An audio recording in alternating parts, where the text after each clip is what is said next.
donc je suis prête, vous aussi. Donc on va démarrer cette petite conférence de ce soir. Bienvenue à ceux qui ne sont jamais venus soit m'écouter, soit je reprends des conférences ici, à Castelnau, au lieu de la Gazette Café, où je suis quand même une fois par mois au Café Couple à la Gazette Café, donc certains me connaissent par la Gazette Café. Et puis bienvenue à ceux qui n'ont pas l'habitude. Donc je suis psychologue psychothérapeute, je travaille en face. Et je mets des thèmes à chaque fois différents sur la relation amoureuse, mais pas que. Là ce soir c'est un thème un peu plus générique que je vous propose, qui est comment avoir une vie en équilibre, ou comment trouver une forme d'équilibre dans les différentes sphères de sa vie.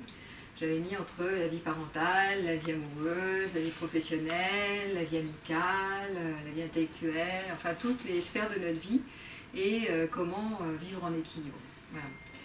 Donc c'est moins focalisé sur la relation amoureuse, mais on va dire que ça intéresse quand même, puisque notre vie relationnelle, amoureuse, sexuelle, amicale, fait partie des sphères de notre vie qui est souvent importante. Mais justement, quand on a envie de passer du temps, vous avez certainement rendu compte que quand on a envie d'investir dans une sphère de notre vie, eh bien très souvent c'est au détriment d'une autre, et on va trouver des personnes qui vont avoir tendance à surinvestir une sphère de leur vie au détriment d'autres qui vont se retrouver en jachère, et il va y avoir une forme de déséquilibre qui peut être néfaste, avec beaucoup de conséquences quand on vit en déséquilibre. Mais l'équilibre, c'est quoi? Déjà, qu'est-ce que l'équilibre? Est-ce que vous savez ce que c'est que l'équilibre? Moi j'ai cherché un dictionnaire, une conférence ce soir, donc je peux regarder. Donc c'est le résultat de deux forces égalitaires qui s'opposent en fait. Donc c'est faire un contrepoids entre deux forces pour qu'il y ait à peu près comme une balance équilibrée en fait. C'est ça l'idée d'équilibre. Donc on voit que cette recherche du point d'équilibre, elle est assez facilement déstabilisée. Il ne faut pas grand-chose pour qu'on arrive au déséquilibre.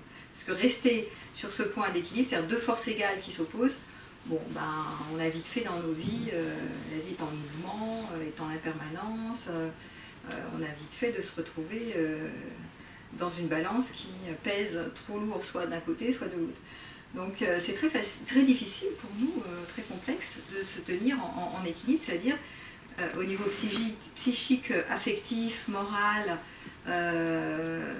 intellectuel, etc., d'avoir une vie sur les trois plans, physique, intellectuel et émotionnel, qui soit stable, équilibrée, c'est-à-dire plutôt stable, qui vous correspondent, vous vous sentez souvent, en ce moment on dit aligné, centré, vous vous sentez bien dans votre peau, aligné, centré, ce qui voudrait dire que vous êtes en équilibre.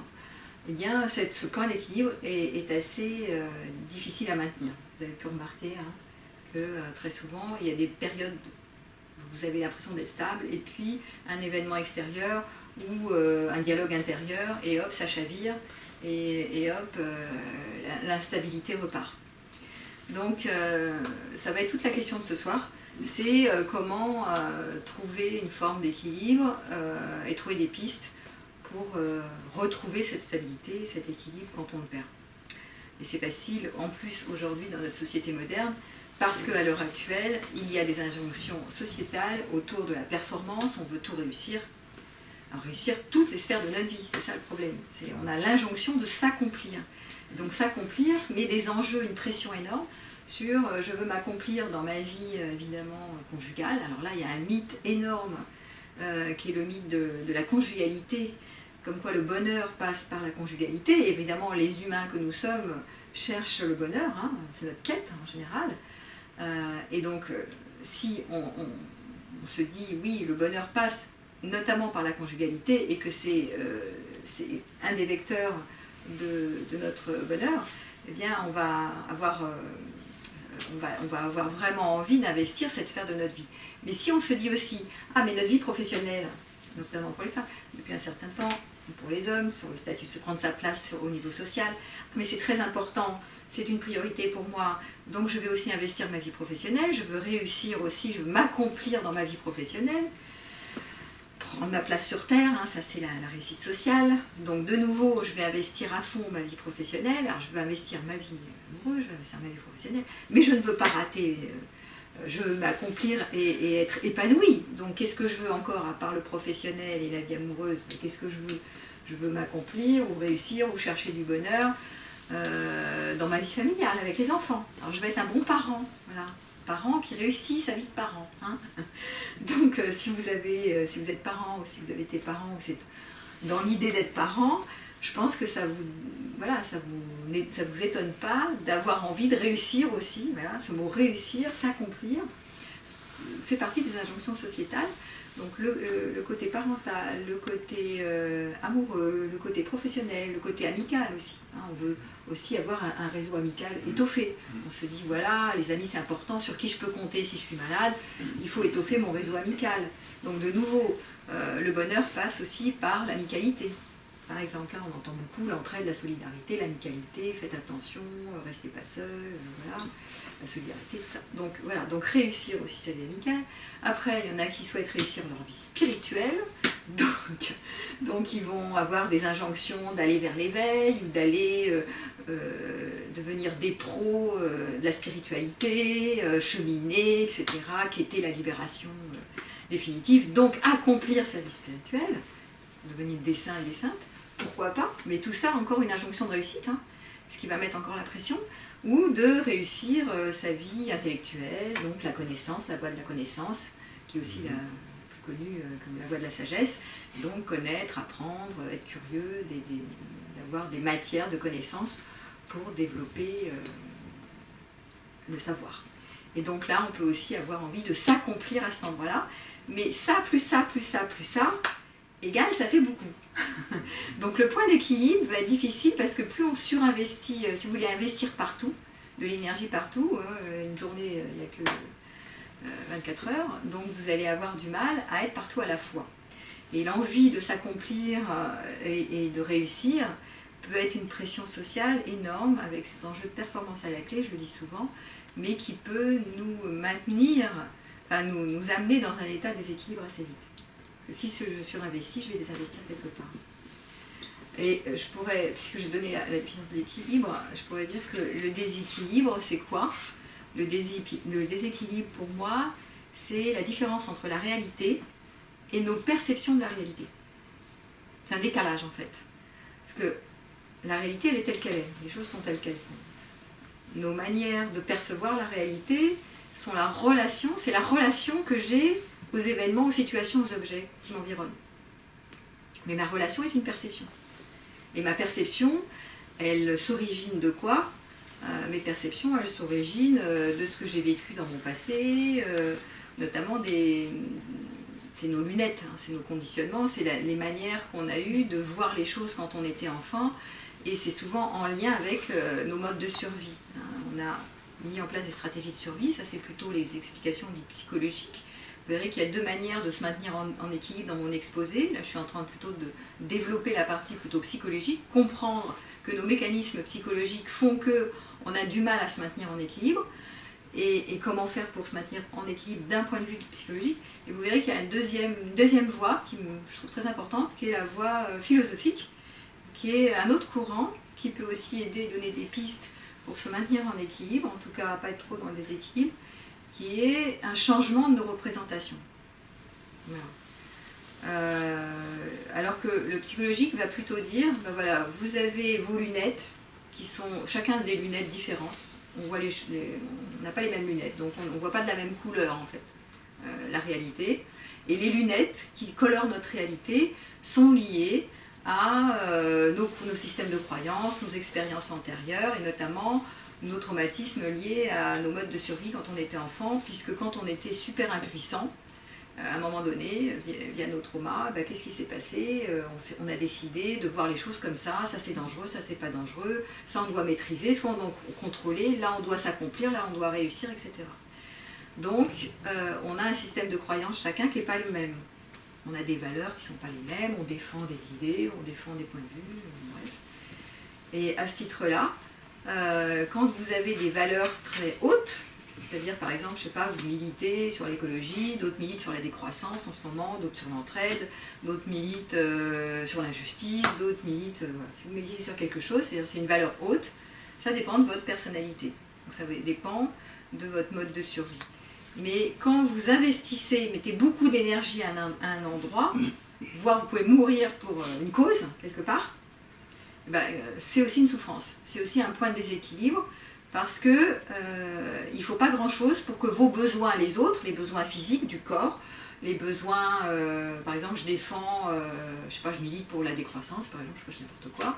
Donc je milite, voilà, je passe tout mon temps là-dedans, je fais que ça. Mais mes besoins de repos, mes besoins affectifs, mes besoins, mes autres besoins, ne sont pas forcément pris en charge.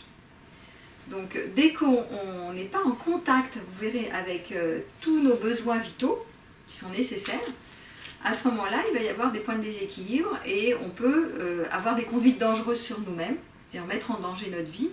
Hein, si je m'épuise, par exemple, ce qui est beaucoup le cas aujourd'hui, hein, les gens veulent s'accomplir dans une mission donnée qui fait sens à leur vie, donc ça c'est leur mode de survie. J'ai décidé de militer sur ça, donc ma mission sur Terre c'est ceci, je vais être quelqu'un de très spirituel ou de très intello, de très ceci, là. Bon bref, on se donne une mission. Ça c'est très aussi moderne, hein, se donner une mission pour donner du sens à notre vie, ça c'est quelque chose d'extrêmement moderne. C'est pas forcément comme ça, vous verrez, à d'autres époques, notamment à l'Antiquité, on ne pensait pas comme ça. Et donc on se sent responsable de mener à bien notre mission qu'on s'est donnée, qu'on se donne à vivre. Donc à ce titre-là, on va donc militer pour quelque chose ou défendre une cause, bon, très bien, ou investir dans quelque chose, et c'est pas toujours en contact avec tous les besoins qui sont nécessaires pour notre survie. Et donc on va oublier, ou s'oublier, ou oublier, ou méconnaître des besoins qui sont importants pour nous, et donc se mettre en déséquilibre, au profit d'une idée qu'on se fait. Hein. C'est pour ça que je disais, le déséquilibre, c'est le décalage entre la perception que je me fais de la réalité et la réalité. Parce que je me raconte une histoire, hein, je me fais à l'idée que ça serait bien de défendre la décroissance, par exemple. Parce que sans moi, ils ne vont pas y arriver, donc je suis voilà, fait pour ça, un exemple parmi tant d'autres. Et du coup, si je mets toute mon énergie là-dessus, c'est vraiment un schéma qui peut être important pour moi, mais est-ce que je ne vais pas nier d'autres parties de ma vie au détriment de cette cause? Et c'est tout l'intérêt d'aller interroger, quand on se pose la question, est-ce que je vis en équilibre, ou est-ce que je cherche l'équilibre, ou est-ce que je me sens équilibré dans ma vie? La première question qu'on interroge dans ces cas-là, c'est est-ce que tu connais tes besoins qui sont satisfaits, et est-ce que tu connais tes besoins qui sont insatisfaits? Ça, c'est la toute première chose qu'on fait. Parce qu'il y a deux manières de se déséquilibrer. Soit, effectivement, de faire du déni. Le déni, c'est je veux faire genre tout va bien, je vais bien. Donc, c'est je me coupe de mes besoins, je ne les identifie pas, je ne les sens pas. Et quand je ne sens pas mes besoins, parce que je sais pas, je milite sur un truc, ou par exemple, ou alors sur la relation amoureuse, ça veut dire je suis très amoureux d'un tel, et donc je ne pense qu'à lui tout le temps, sans lui ma vie est foutue, bon bref. Et donc quand je suis complètement obsédée par une affaire, eh bien j'oublie mes besoins. Est-ce que je me repose? Je sais pas, de toute façon je peux pas, je dors pas, je pense qu'à ça. Est-ce que je mange assez bien? Pas forcément. Est-ce que je fais du sport? Pas forcément. Est-ce que je vois mes amis? Pas forcément. Donc quand il y a un surinvestissement quelque part, et souvent quelque chose de mental comme ça, l'idée que je me fais qu'il me faut ce truc, ou cette personne, eh bien je méconnais, je fais du déni sur mes besoins. C'est-à-dire les autres besoins, les besoins vitaux, les besoins de repos, de s'amuser, de se détendre, d'amicalité, etc. Tout ça, je les méconnais, ou je ne les satisfais pas, et du coup je crée un déséquilibre comme ça. Donc on peut faire du déni, hein, c'est-à-dire s'oublier, oublier ses besoins, ou les méconnaître l'importance de ses besoins. Oh, c'est pas grave, je ferai ça plus tard, voilà, des choses comme ça. Ou, deuxième manière de ne pas être en contact avec ses besoins, de ne pas les satisfaire, c'est il y a le déni, et puis il y a la grandiosité, c'est-à-dire de les surévaluer, c'est-à-dire de commencer à être dans ce qu'on appelle la toute-puissance. C'est de vouloir s'orienter sur toujours plus de plaisir, toujours plus encore et toujours, il me faut ça, et je veux encore plus ça, et j'exige d'avoir ça, et si j'ai pas ça, je vais être malheureux. Et donc là, c'est un délire de grandiosité. C'est une exagération. Hein. Soit on fait du déni, soit on exagère. Donc, on amplifie, on exagère, et on est dans une forme de toute-puissance. Je veux, et je veux, et je veux, et si j'ai pas, je vais mourir, et comment je vais faire avec ça, etc. Et donc, cette autre façon de déraisonner, je dirais, là il n'y a plus le cortical qui est là, hein, on est vraiment dans quelque chose qui déraisonne, passionnel par exemple, les passions hein, souvent n'aboutissent pas toujours à un point d'équilibre, au contraire, vous savez que les gens passionnés peuvent mourir brûlés de leur feu de la passion, et à juste titre ne sont plus en contact avec leurs besoins, parce qu'il y a quelque chose de l'ordre du déraisonnable. Et je reviendrai sur ce point de la démesure, qui fait que quand on est orienté vers la démesure, vers le délire ou la folie des grandeurs, alors à ce moment-là, on quitte l'équilibre. Hein, donc il y a deux manières, c'est soit de se dissocier, soit être dans l'exagération, l'exubérance de la toute-puissance. Et est-ce qu'on se voit faire ça, ou est-ce que pas les gens ne se voient pas? Ça c'est un peu le souci, c'est que parfois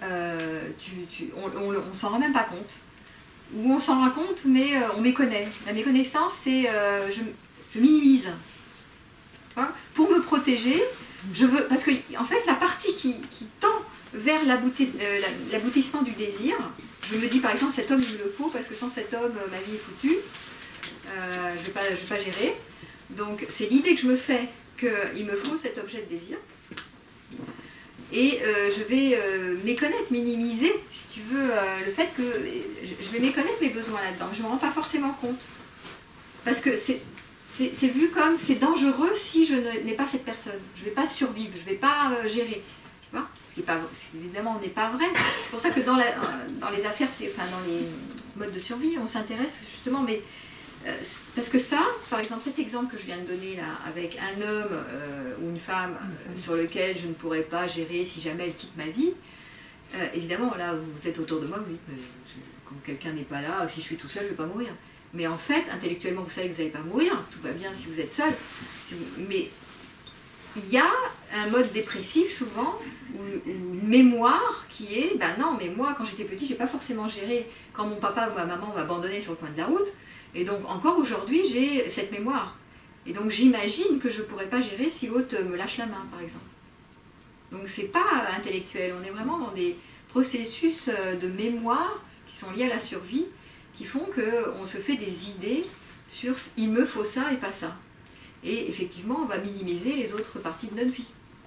Vous voyez, vous êtes certainement, quand vous êtes passionné par un truc, soit passionné, soit envahi, obsessionnel par quelque chose.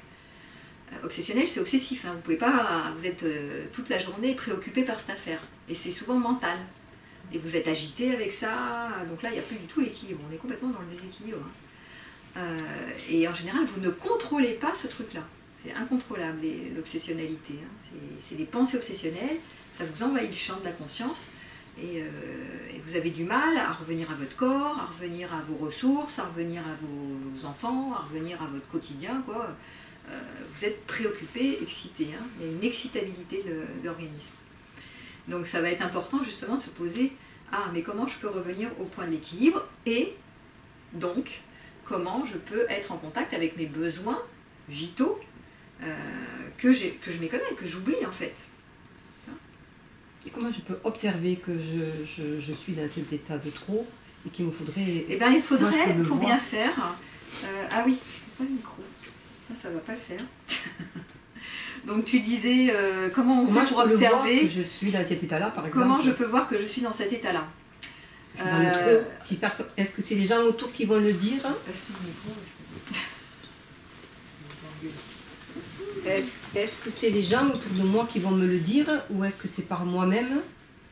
Tu vas nous donner par exemple des idées pour nous rendre compte qu'on est dans du trop. Souvent, vous pouvez vous en rendre compte par vous-même parce que vous sentez l'instabilité. Les symptômes, c'est l'excitabilité par exemple, ou la dépression. Soit c'est... Alors, il y a deux manières de se déséquilibrer pour l'organisme, soit en excès, en trop d'accélérateur, donc ça c'est le dérèglement orthosympathique, excitable, excité, le trouble du sommeil, agitation, vous courez dans tous les sens, vous agitez sur tout et n'importe quoi, et l'agitation, le flux mental est très fort. Donc ça, c'est le pied sur l'accélérateur, ça c'est un dérèglement. D'accord ? Vous en faites trop, vous en mettez partout, quoi. Il y a partout, il y a de l'émotion partout, il y a de l'instabilité dans tous les sens, et c'est souvent émotionnel et mental. Hein. Ça c'est en excès. Et vous avez le frein aussi, un dérèglement dans le frein, qui est un dérèglement en parasympathique, qui est je suis plutôt déprimée, je freine partout. Tu vois, c'est une manière de se protéger. Hein. C'est l'autre aussi d'ailleurs, je cours dans tous les sens parce que je sais pas quoi faire, je sais pas où aller, donc je cours partout.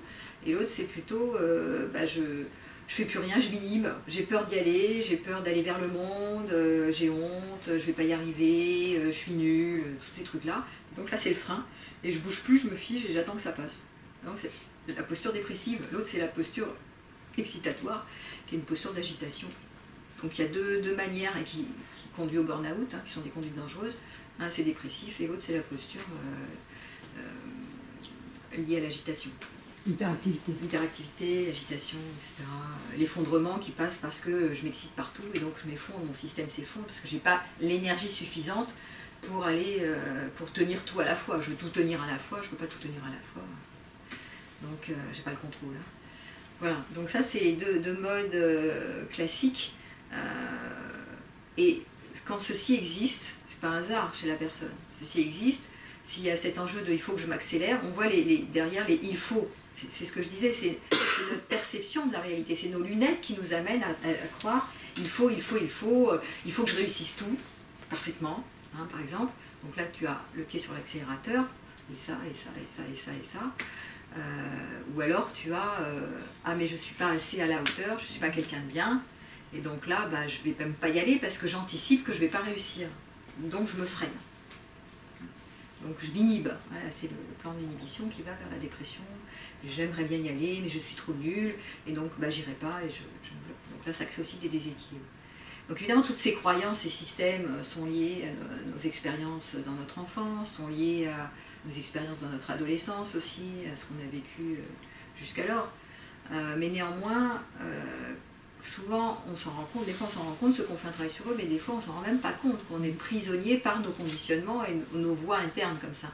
Donc on court dans tous les sens, où on se fige, on se déprime, on reste chez nous, on ne bouge plus, mais des fois ce sont les personnes, notre environnement, qui nous dit tiens, au fait, là, tu cours après quoi là? Pourquoi tu t'agites comme ça? Tu n'as pas besoin, pourquoi tu ne te reposes pas, par exemple? Après quoi tu cours? Et souvent, c'est comme si on ne peut pas s'en empêcher, c'est plus fort que nous. Et parfois, les gens nous le disent, nos amis nous le disent, mais pourquoi tu cours après quoi? Mais c'est comme si on ne peut pas s'en empêcher. Les conditionnements sont souvent plus forts que nous, et c'est nos missions, c'est nos sens de vie, c'est ce qu'on appelle les stratégies de survie. C'est petit, on a décidé que pour être quelqu'un de bien, pour être quelqu'un digne de ce nom, pour être aimé sur Terre, voilà comment il faut faire. Alors voilà comment il faut faire, faut réussir ceci, il ne faut pas réussir cela, il faut être un bon parent là, il faut être une bonne professionnelle, une bonne épouse, etc. etc. Ou il faut être missionné pour la décroissance ou n'importe quelle mission que vous donnez. Mais on va trouver ainsi une forme de déséquilibre à surinvestir quelque chose et surtout à méconnaître les besoins qui maintiennent l'organisme en ordre, en équilibre. Et comment connaître ses besoins? Attends, je prends le micro.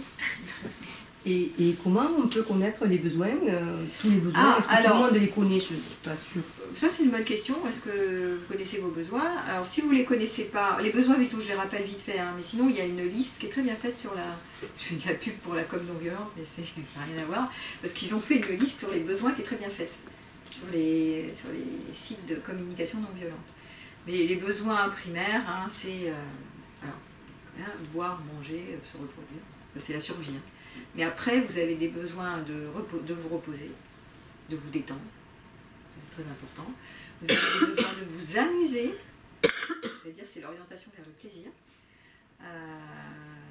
Toute la partie ludique, s'amuser, jouer, mais ça fait partie aussi du bien-être. Hein. Vous avez des besoins affectifs, hein. On peut avoir des besoins voilà, d'être en relation avec des personnes plutôt bienveillantes et chaleureuses, des besoins...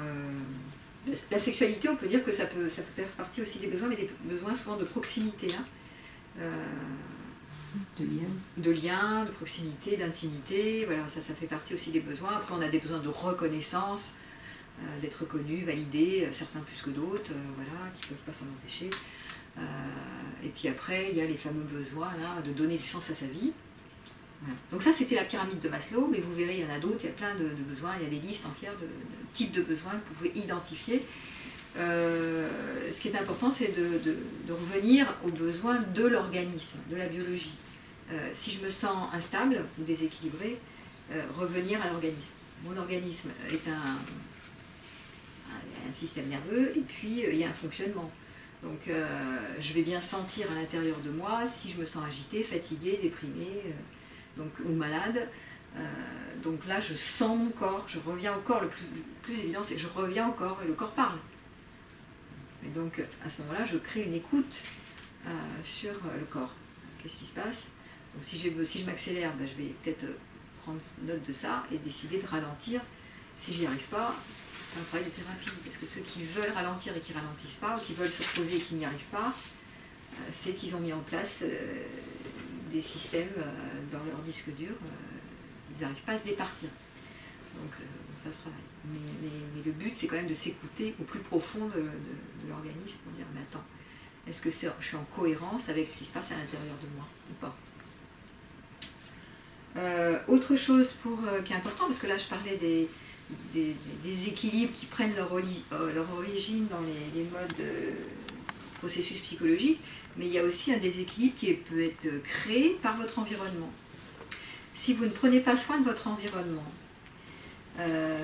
par exemple, si votre environnement est un environnement déséquilibré, par exemple, vous êtes entouré de gens colériques, par exemple, ou vous êtes entouré, ça peut être des personnes qui vous entourent, qui vont mal, ou qui sont dépressives, ou qui sont colériques, ou qui sont perverses, ou qui sont je sais pas quoi, mal en point. Donc, vous êtes quand même, de manière répétitive, en contact avec cette personne. Donc à un moment donné, c'est difficile de ne pas s'imbiber, hein, parce que la qualité de l'environnement va aussi influencer notre système. Donc c'est important aussi de prendre soin de l'environnement, qui est l'environnement relationnel, mais ça peut être aussi un environnement géographique, un environnement, est-ce que je suis suffisamment dans la nature, ou est-ce que je suis dans la pollution, ou est-ce que je suis, voilà, à quel endroit je suis logée, hein, est-ce qu'il y a du bruit, donc, il ne faut pas oublier que l'organisme se laisse pénétrer par des impressions. Autre chose, hein, par exemple, des exemples concrets, hein, vous écoutez les informations toute la journée, les médias là, qui vous racontent qu'il y a plein de virus qui traînent, qu'il y a des grèves, des problèmes de retraite, et vous mettez ça toute la journée. Le système récupère les impressions. Donc, faites l'expérience. Si vous entendez, vous imbibez sans arrêt d'impressions négatives, même si vous dites oui, mais moi j'écoute d'une oreille, ça me sort de l'autre, ça récupère, ça pénètre quand même, à force. Hein. Donc l'environnement, la qualité de l'environnement va jouer aussi sur votre système d'équilibre et peut créer un déséquilibre à votre insu, sans que vous puissiez vous en rendre compte, hein, malgré vous. Donc c'est important aussi de prendre soin de votre environnement, parce que, ok, on peut avoir des processus internes, des manières de croire, de s'investir ou de surinvestir des choses dans notre vie, mais il peut y avoir aussi une problématique autour de l'environnement. Donc faites attention aussi, hein, de l'environnement. On voit l'environnement, c'est aussi, alors c'est le relationnel, je parlais de l'environnement, de la nature, le bruit, etc.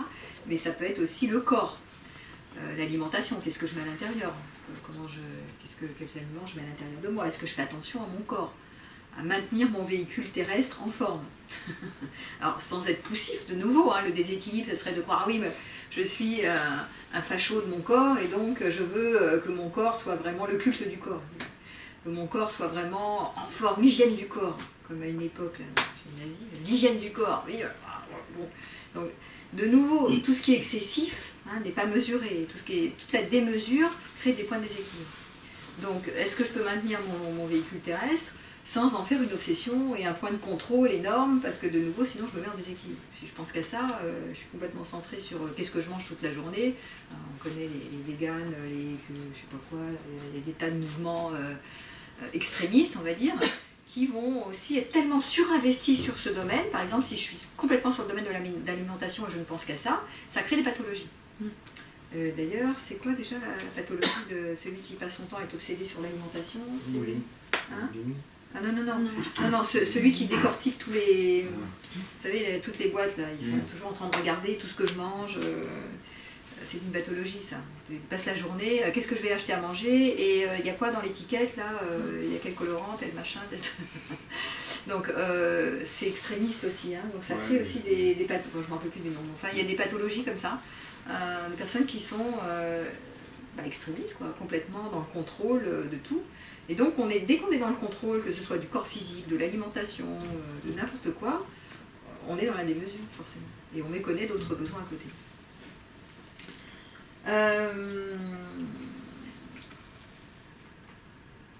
Ah oui, aussi, ça me fait penser à une de mes patientes que j'avais eue, qui était avec un... Des fois, on ne s'en rend pas compte, on méconnaît, ça c'était ta question, on méconnaît qu'on est avec des personnes qui ne sont pas bonnes pour nous. Par exemple, toxiques. Oui, qui sont toxiques. Donc j'ai une personne qui est avec un pervers narcissique depuis 4-5 ans, mais qui ne sait pas, enfin qui ne veut pas voir qu'elle est avec un PN. Parce qu'elle maintient l'idée, donc on voit bien que c'est une perception, elle maintient l'idée que cette personne est la meilleure pour elle. Il lui faut cette personne. Parce qu'elle a du charisme, je sais pas, elle fait du bien, bref. Et donc on peut méconnaître aussi, parce qu'on a une idée fixe comme quoi cette personne nous fait du bien, hein, tout ça parce qu'on a été traumatisé petit, que en fait pas du tout, cette personne est toxique pour nous. Et souvent, même si l'entourage le voit et le repère et dit attention, tu es vraiment avec quelqu'un de toxique, la personne ne peut ne pas le voir. Pour se protéger, et c'est une manière de se protéger, de se dire ah ben oui, mais non, elle fait ce que je disais, elle fait du déni, c'est-à-dire elle ne veut pas voir qu'en fait elle est environnée d'une mauvaise personne. Et elle continue de se maltraiter toujours et encore, comme elle a été maltraitée en général dans son enfance. Donc ces processus de remaltraitance existent très souvent, c'est archi fréquent. En général, quand on a été maltraité enfant, on se remaltraite, on s'arrange pour se remaltraiter, tout en méconnaissant que la personne, on ne veut pas voir, on ne veut pas faire de diagnostic, on se dit oh mais non, c'est pas vrai, mais non, elle est vraiment bien, parce que ceci, cela. Et il y a des personnes, elles mettent des années avant de repérer qu'elles sont vraiment... avec un environnement dit toxique. Et donc, comment on sait qu'on est avec un environnement bon ou toxique? Eh bien, c'est quand nos besoins de sécurité sont satisfaits. Donc, c'est très simple, pas compliqué, c'est vigilance ou sécurité. C'est vraiment le curseur, c'est la météo interne. Soit par exemple, tu fais un point météo dans la journée. Faites des points météo, ça je vous le conseille assez régulièrement dans la journée. Point météo, c'est météo interne. Je m'évalue. Alors, comment je me sens? Est-ce que je me sens en sécurité? Alors si vous vous sentez en sécurité, vous vous sentez détendu. Vous sentez plutôt les muscles relâchés, voilà, vous êtes calme, assez tranquille quoi. Et vous faites les choses efficacement.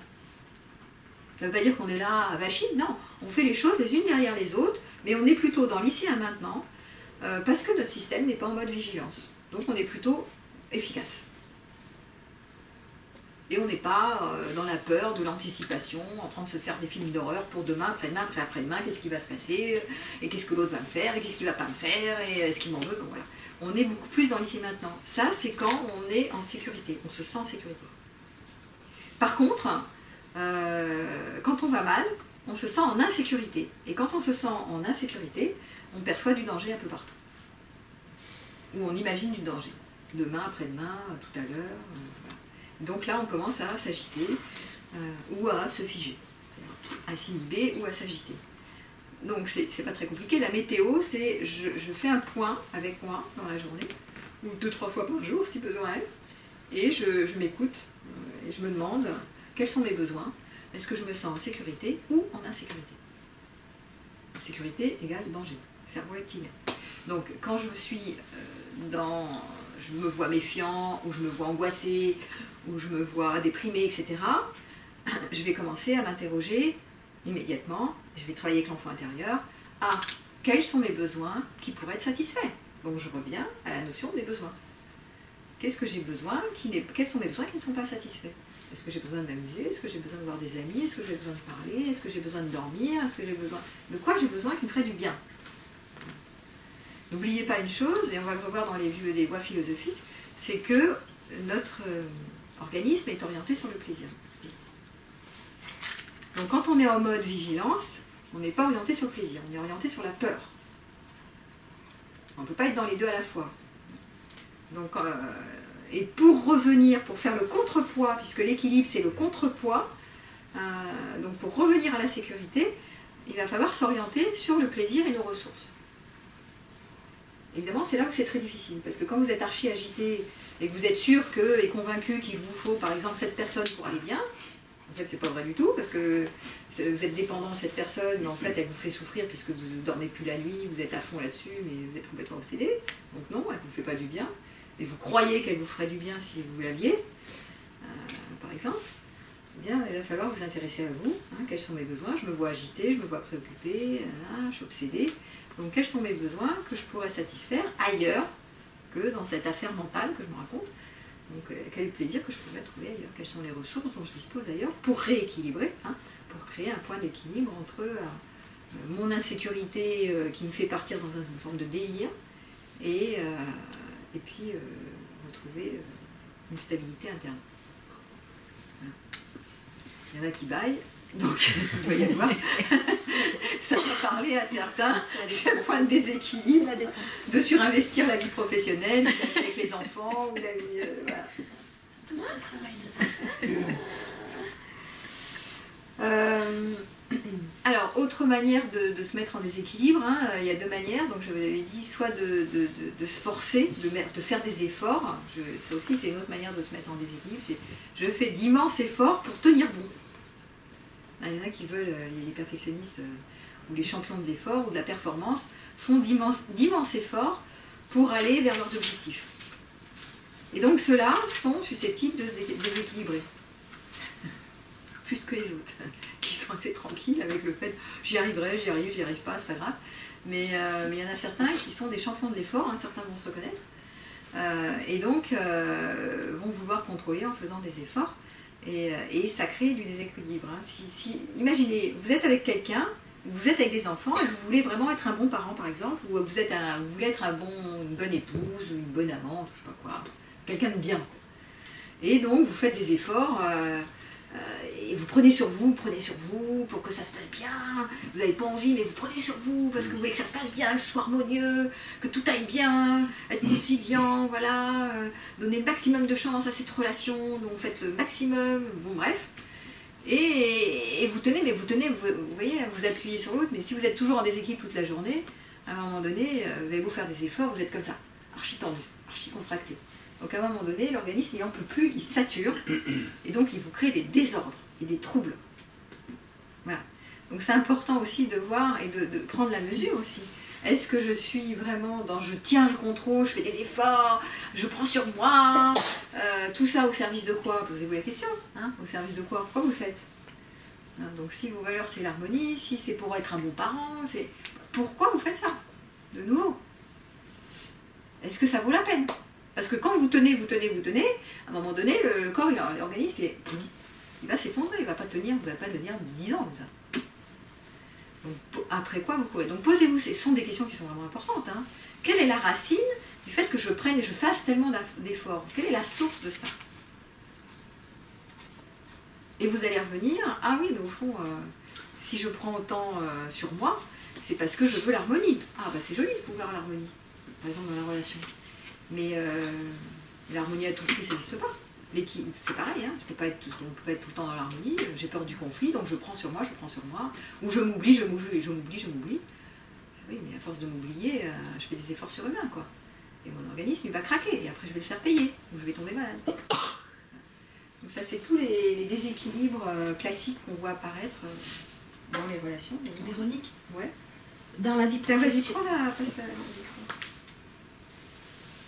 Dans la vie professionnelle, par contre, souvent, c'est imposé de devoir toujours être d'être parfait, etc. Alors, c'est vrai qu'il y a une injonction, je disais, aujourd'hui on est dans des injonctions sociétales qui vont dans le sens de la performance et qui vont dans le sens des burn-out d'ailleurs, qui créent des burn-out, etc. La maîtrise de soi, la maîtrise émotionnelle dans le monde professionnel, hein.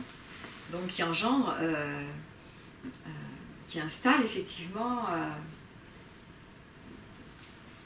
un déséquilibre, c'est-à-dire ça va alimenter le fait que oui, j'ai intérêt à rentrer dans les codes, à rentrer dans ces règles du jeu, tu vois, mais ça ne touche qu'un certain nombre de personnes. Je comprends qu'il y a des personnes qui vont pas rentrer dans le jeu. On va leur dire soyez performants, soyez rentables, soyez excellents, donnez le meilleur de vous-même, etc. Alors il y en a qui vont être stimulés là-dessus, parce qu'enfants, ils ont voulu prouver qu'ils étaient les meilleurs, donc ils vont vouloir briller et rentrer dans le système de la performance, alimenter ce système, et il y en a d'autres qui vont ne pas rentrer dedans, ou rentrer à minima, en disant, bon, ils veulent la rentabilité, tout ça, mais moi je vais faire ce que je peux, tu vois.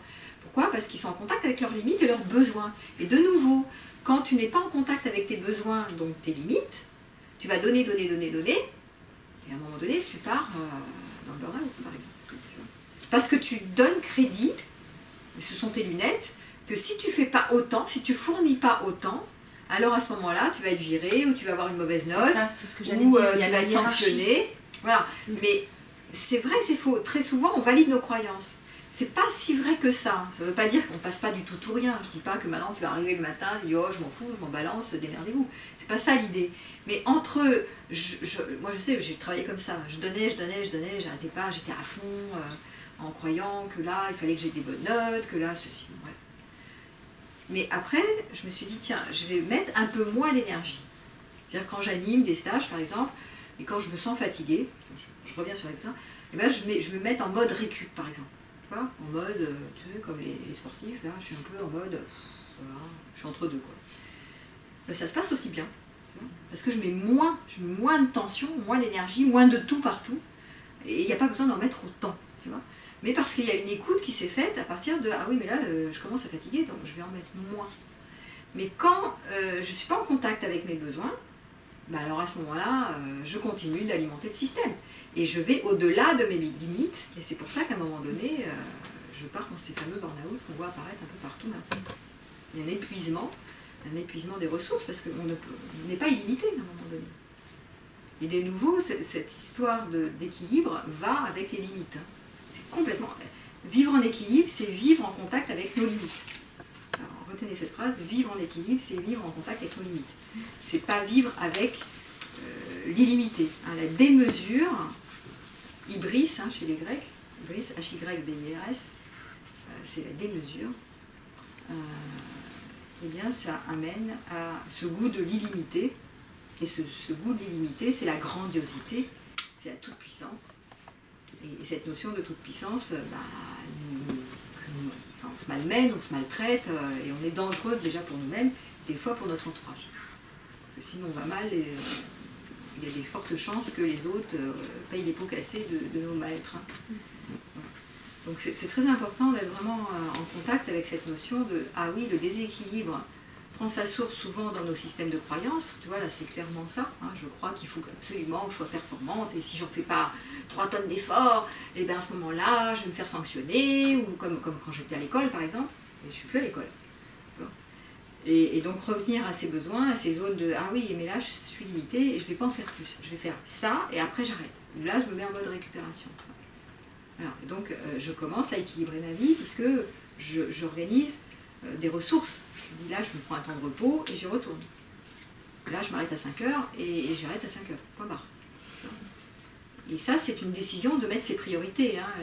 Vivre équilibré, c'est aussi à quel endroit je mets mes priorités, à quel endroit je fixe mes limites, à quel endroit je me respecte, à quel endroit je m'écoute. Parce qu'on a des rythmes biologiques, donc c'est important quand même de respecter ces rythmes. Et la biologie a des rythmes. On ne peut pas faire n'importe quoi sur nous-mêmes parce qu'on va vite tomber malade. Cette écoute, cette mesure est importante. Moi j'avais un de mes profs qui disait comme ça, ce point météo, c'est dans la journée, vous faites un point pour voir si vous êtes dans ni trop ni trop peu. Hein, ni trop d'excès, ni trop. Donc tu sens en interne, tu te dis, bah, sentez là. Est-ce que vous êtes dans trop trop de stimulation, trop d'excitation, trop d'efforts, trop de tout, trop d'émotions. Hein. Donc là, vous êtes dans un désordre. Ou est-ce que vous êtes dans un trop peu? Trop peu de stimulation, mou, quoi, hein, côté dépressif, trop peu. Donc là, pas bon non plus. Donc ni trop peu, ni trop peu, voilà, ça c'est la question. Trouver cette zone d'équilibre. Donc quand vous êtes dans trop, il faut ralentir, et quand vous êtes dans trop peu, il faut vous stimuler. Voilà. Ah, les choses peuvent être simples. À ce moment-là, intervient la culpabilité. J'avais juste, une question, excusez-moi. Justement, on parle pour trouver l'équilibre, il faut connaître ses limites. Ouais. Et ce qui est difficile aussi, c'est, là on parle d'un sujet, par exemple, si je me lance trop dans le boulot, mais parfois on se lance trop dans le boulot, on se lance trop dans le côté parent, on se lance trop dans sa vie de couple, et trouver ses limites sur tous les thèmes. Oui, déjà il faut interroger, et ça c'est une bonne. Ça veut dire que ça c'est les sphères de la vie. Donc ça veut dire que tu as envie d'être bonne partout, genre Superwoman et partout. Tu vois. Je veux être sur tous les fronts, je veux être partout. C'est juste là où je veux dire, il y a la culpabilité qui intervient. Voilà, et donc Superman ou Superwoman, hein, c'est je veux être bon partout. Et il y a une injonction du niveau sociétal à être performant partout, ne pas rater une sphère, il faut être bon partout, hein, faut réussir partout. Et donc évidemment, on ne peut pas le tenir, parce que là, ça nous demande de l'énergie partout. Moi je l'ai fait, mais c'était à un prix coûteux pour mon organisme, parce que je voulais être bonne là, partout. Je ne vais pas oublier une sphère, hein, on ne va pas rater. Non, la sphère amoureuse c'est trop important, non, la sphère professionnelle, les enfants on ne va pas les lâcher, non, il faut réussir partout. Et donc évidemment, c'est un peu fatigant pour l'organisme. Donc c'est au prix de tes ressources physiques. Donc c'est important, il va être important ici, non seulement de ne pas culpabiliser, parce que c'est la société aussi qui te fait culpabiliser, c'est notre époque qui veut ça. Voir qu'historiquement, notre époque amène ça. Hein. Ça n'a pas été toujours le cas avant. Et donc, interrogez-vous aussi, tiens, mais pourquoi je réponds à ces injonctions? Et puis, à un moment donné, comme tu es limité, tu vas être obligé vite de te rendre compte que tu ne peux pas être sur tous les fronts.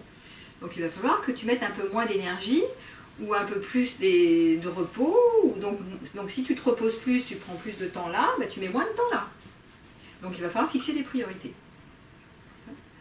C'est pas forcément du sacrifice, c'est plutôt quelque chose de l'ordre de la mesure, tu vois, du respect de soi, quelque part. Voilà. Sinon, c'est dans l'excès, tu vas être bonne partout et tu dilapides ton énergie dans tous les sens. C'est une forme d'agitation. Hein. Et finalement, tu es nulle part. Tu es partout et tu es nulle part. Donc, à un moment donné, tu te poses et tu dis, bon, là, je commence à fatiguer ou je tombe malade, hein, c'est des signaux. Bon, je pense que j'en mets peut-être un peu trop, ou je veux trop bien faire ma fonction parentale, personne ne m'a demandé, qui me demande d'être une très bonne mère? Sois juste une mère suffisamment bonne et ça suffira. On ne t'a pas demandé... Et pourquoi tu veux être une mère parfaite? Parce que peut-être que ta mère était toxique et que tu veux réparer maman, tu veux pas faire comme maman, j'en sais rien. Et pourquoi, d'où ça part que tu veux être absolument bonne partout? Ou que tu veux réussir tout partout? Tu veux prouver quoi à qui? À papa, à maman, au monde entier, voilà. Donc pourquoi, c'est pour ça que c'est toujours intéressant de s'interroger. Pourquoi je fais ça? Et puis deuxièmement, après, petit 2, je me pose, je m'arrête, je fais un arrêt sur l'image, et puis, ok, donc je ne vais pas pouvoir continuer longtemps comme ça, je pars dans le mur, donc je vais peut-être prioriser, et cette culpabilité, quand elle apparaît, si je vois, ah oui, mais je me culpabilise, j'en fais moins là pour les enfants, parce que je suis plutôt en train d'investir ma vie amoureuse, donc je ne peux pas être là et là, donc, mais il faut le boulot aussi, donc, mais je suis au boulot, mais là je suis fatiguée, je ne peux pas être partout, comment je fais pour faire des petits plats à mon petit mari pendant que je suis au boulot et pendant que j'ai mon amant, et que tu ne peux pas être partout. Donc ça devient compliqué. Donc cette culpabilité qui est je ne suis pas assez bien partout, c'est important aussi de la voir apparaître et peut-être de corriger ça. Parce que sinon vous êtes pris par, ou prisonnier par les il faut, je dois, il faut. Et qui sereine de il faut, tu dois, nous devons, qui doit quoi? Vous devez qui à quoi? Première personne, c'est vous. Hein. La première personne sur Terre, c'est vous. La priorité, c'est vous, c'est pas les autres. Parce que si vous allez mal, de toute façon, par exemple, vous avez des enfants, si vous êtes mal en point, les enfants, ils vont être mal. Hein, parce que vous n'êtes pas là, quoi. Vous êtes là, mais pas là. Vous êtes à l'ouest, quoi. Donc en fait, la première chose, c'est la priorité, c'est d'abord soi. s'écouter soi, se respecter soi, etc. Voilà. C'est quand même important toujours de revenir, c'est toujours le zoom vers soi, je reviens vers moi, j'écoute. Comment je me sens, je fais un arrêt sur quels sont mes besoins satisfaits, quels sont mes besoins satisfaits, est-ce que je me sens en sécurité ou pas en sécurité. Et vous allez revenir gentiment mais sûrement à un point d'équilibre, en fixant aussi des priorités.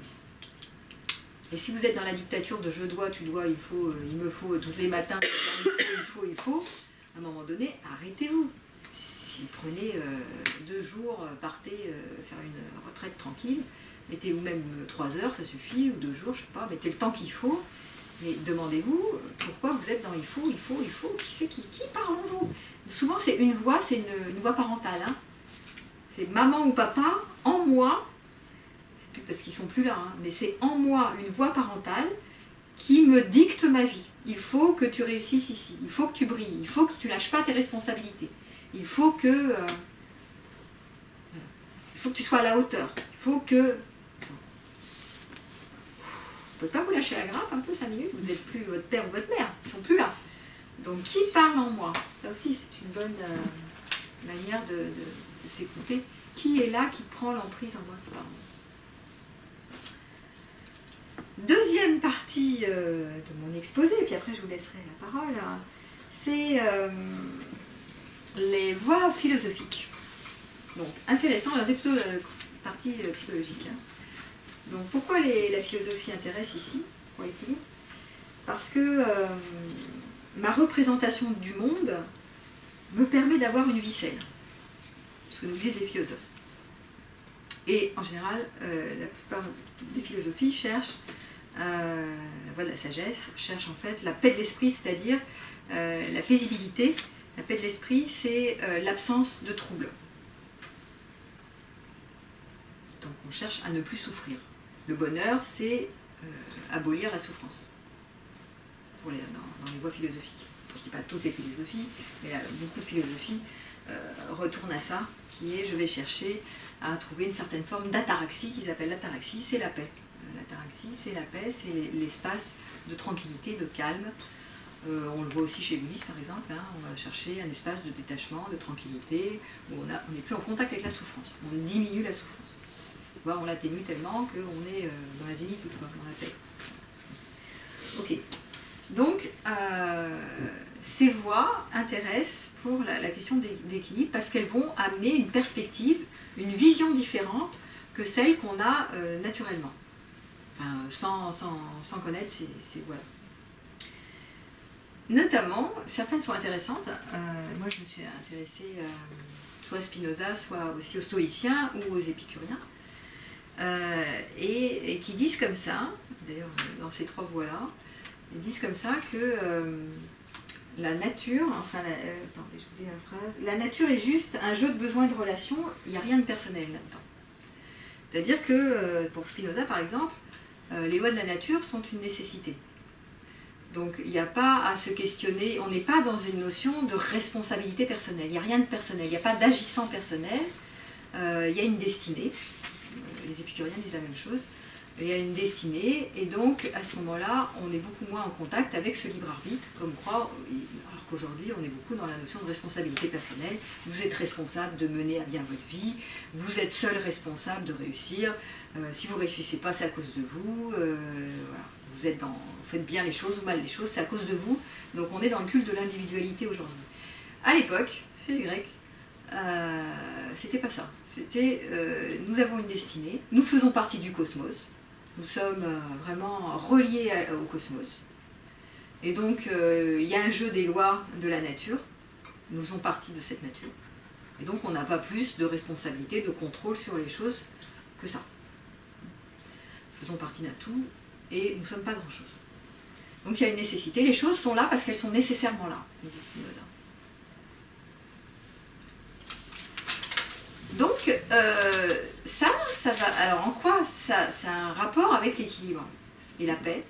Parce que quand tu commences à voir les choses comme ça, eh bien, il y a la culpabilité, si tu veux. Si tu te dis, bah, j'ai pas le contrôle, j'ai pas un total contrôle. Alors, je ne sais pas s'il y a un minimum de contrôle, mais en tout cas, quand tu te dis, bon, bah voilà, j'appartiens au tout et je n'ai pas une responsabilité personnelle, j'arrête de me prendre pour un agissant personnel, pour quelqu'un qui décide et qui a le contrôle de mener, d'être responsable, d'aller là, il n'y a que moi qui décide ici, ça c'est la toute-puissance. Hein. Oh ben je mène ma barque, alors là je vais réussir, si je fais ça, si je fais des efforts, je vais réussir. Attendez, il n'y a pas que vous sur Terre. Tout ne dépend pas que de vous. Donc la croyance comme quoi c'est moi qui suis responsable de tout, c'est une croyance qui met beaucoup de pression et qui incite la culpabilité. Justement, cette voie philosophique, notamment stoïcienne ou épicurienne, elle rappelle ça. Elle dit, mais attendez, arrêtez de vous prendre pour Dieu Tout-Puissant, vous n'êtes pas grand-chose. Et donc, si vous n'avez pas autant de contrôle que ça sur la vie, ben, soyez tranquille, les choses adviennent. La vie se passe, peut-être pas comme vous le souhaitez, parfois oui, parfois non, mais elle se passe à travers vous. Et c'est pas vous qui faites quelque chose, ça se fait à travers vous. Vous obtenez pas, mais si vous croyez que c'est grâce à vous que vous obtenez, ou qu'à cause de vous, vous n'obtenez pas, vous êtes quand même mal barré. Donc ça dépend pas beaucoup, ça, de croire que grâce à moi, j'ai le pouvoir sur, ou à cause de moi, j'ai le pouvoir sur. Alors que quand on commence à voir les choses d'une autre manière, je n'ai pas tant de contrôle que ça, ok, de temps en temps je fais ça, ça obtient ça, de temps en temps je fais ça, d'ailleurs vous pouvez remarquer des fois dans la vie, hein, il y a des moments, des périodes où vous faites beaucoup d'efforts pour arriver à avoir une vie professionnelle satisfaisante, alors vous bougez, vous agitez dans tous les sens, oh ça marche, puis vous avez les résultats escomptés, vous bougez, putain, il n'y a pas du tout les résultats, pourtant vous avez bougé, hein, vous avez fait le maxi et tout, bossé comme des tarés, et vous vous dites, ah bah mince, c'est à cause de moi, j'aurais dû bosser 10 fois plus, et voilà, hop là, la culpabilité, et voilà. Donc, si vous croyez que vous avez le contrôle sur tout, c'est vraiment une manière de se foutre la responsabilité sur soi, et donc de la culpabilité, et donc la culpabilité est une des manières, une manière de se faire souffrir énorme. Arrêtez de se prendre pour Dieu Tout-Puissant, de se dire, bon ok, bah, j'ai fait le maximum, certes, mais tout ne dépend pas que de moi. Il y a des tas de facteurs qui ne dépendent pas de moi, c'est le contexte, c'est le moment, il y a une période, il y a des choses qui sont mystérieuses, je ne sais même pas pourquoi. Je n'ai pas obtenu le résultat escompté. Force est de constater que je n'ai pas obtenu le résultat escompté. Donc dans ces voies philosophiques qui ramènent à une forme de destinée, les choses adviennent ou n'adviennent pas, parce qu'on fait partie de la nature et les choses sont telles qu'elles sont, ça détend quand même, ça tranquillise. Parce que on n'a pas le contrôle sur tout. Et donc à ce moment-là, il n'y a pas de regret, il n'y a pas de culpabilité à avoir. Il n'y a rien à regretter, parce que si ça s'est passé comme ça, c'est que ça s'est passé comme ça. Et qu'on n'avait pas les moyens de faire autrement, et que ça ne dépendait pas forcément de nous. Et donc, l'intérêt aussi de lire Spinoza, enfin vous pouvez tout lire, mais d'avoir des indications aussi de cette grille de lecture, c'était aussi... ah oui, et les stoïciens venaient là-dessus. C'était sur l'idée d'agir sur ce qui dépend que de nous. Ce qui ramène la paix et l'équilibre, c'est d'agir uniquement sur ce qui dépend de nous. Si vous lisez, j'étais en train de lire il y a 2 jours justement, en préparant cette conférence, Épictète, 20 pages. Vous voyez énormément, enfin dans les paragraphes d'Épictète, dans ce qu'il a écrit, il y a vraiment dans ce texte, il revient sans arrêt, agis sur ce qui ne dépend que de toi et après tu lâches. Parce que si tu veux agir sur ce qui ne dépend pas de toi, si tu n'as pas le contrôle, tu n'as pas le contrôle sur ton petit copain, tu n'as pas le contrôle sur tes enfants, tu n'as pas le contrôle sur grand-chose, sur ton patron, le contrôle sur les autres, on n'a pas le contrôle sur les autres. Les autres, ils réagissent comme ils réagissent, en fonction de leur lunette, leur mode de stratégie de survie, de leur côté lunatique, ils sont bien lunés, ils sont mal lunés, on n'a pas de contrôle. Donc, si vous agissez déjà sur uniquement ce qui ne dépend que de vous, déjà ça va vous détendre aussi. Ça va vous remettre en équilibre, remettre en paix, en tranquillité. Donc ça, c'est pour moi quelque chose d'essentiel. Et la vie passe comme ça. Parce que sinon, vous créez sans arrêt des désordres, avec la croyance comme quoi j'ai la main sur... Vous avez la main sur pas grand-chose. Sur pas grand-chose. Très peu de pouvoir. Et dans ces cas-là, on ne peut pas parler quelque part de fuite, parce que la notion entre le libre arbitre, la destinée, la fuite, c'est subtil quand même, hein, la limite entre chaque. Il ne s'agit pas non plus, effectivement, de rester sur ton canapé en disant, puisque j'ai une destinée, je ne bouge plus de chez moi. Je m'assois sur mon canapé et j'attends que la vie passe. Les choses vont advenir ou pas.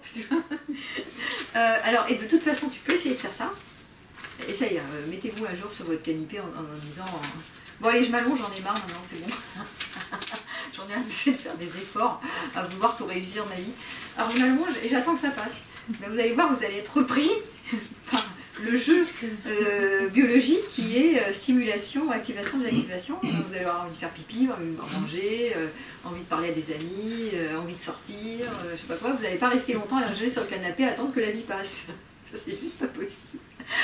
Parce qu'on est orienté biologiquement sur le plaisir et on lutte contre le déplaisir.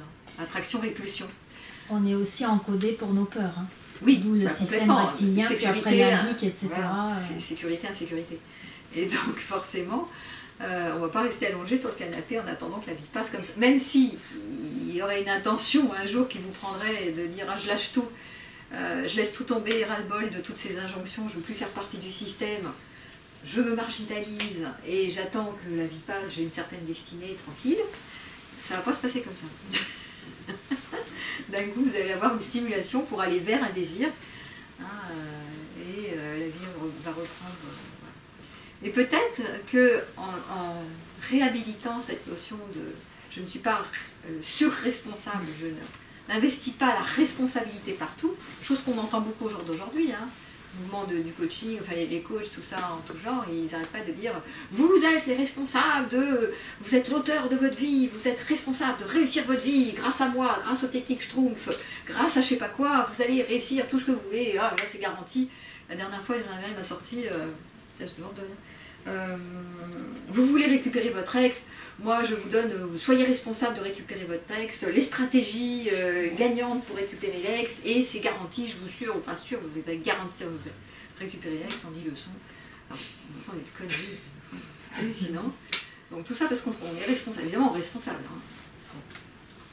Des trucs comme ça. Donc évidemment, avec ce genre de... qui sont bien commerciales quand même, hein, et forcément avec des injonctions comme ça, on se prend pour le responsable et on a le contrôle et on se met marqué en tête et on se blâme et on s'engueule et on s'en veut et on se juge et on est sévère avec soi et on n'y arrive pas. Pourquoi? Parce qu'on est limité. On n'y arrive pas parce qu'on est comme tout le monde. Donc on n'est pas dans la toute puissance, on n'est pas Zeus, on n'est pas Héra, on n'est que des petits humains là, bien limités. Voilà, et c'est important de faire avec ça. Donc les voies de la sagesse sont intéressantes, d'une part par cette histoire de les choses arrivent par nécessité, et donc on n'a pas tant de contrôle que ça sur les choses, si ce n'est que sur ce qui dépend de nous. Et chez Épicure, et c'était surtout Lucrèce qui a repris Épicure, qui a travaillé sur le plaisir. Donc, et c'était pas...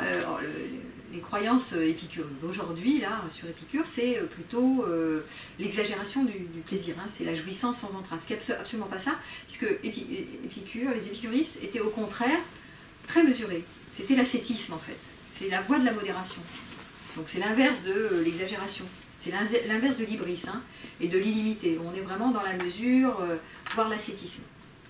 C'est-à-dire qu'il disait comme ça, biologiquement, je reprends, on est fait pour aller dans le plaisir. Voilà. Donc, c'était très pragmatique, hein, philosophie pragmatique. Voilà, on observe les humains, qu'est-ce qu'ils aiment? Ils aiment aller dans le plaisir, et ils s'orientent, et ils fuient le déplaisir. Attraction, réflexion, c'est simple. Bon, très bien. Alors, comment augmenter le plaisir? Voilà, donc on va voir que ça, après, ça a été repris par un autre mouvement qui s'appelle les utilitaristes, qui était intéressant, vous regarderez.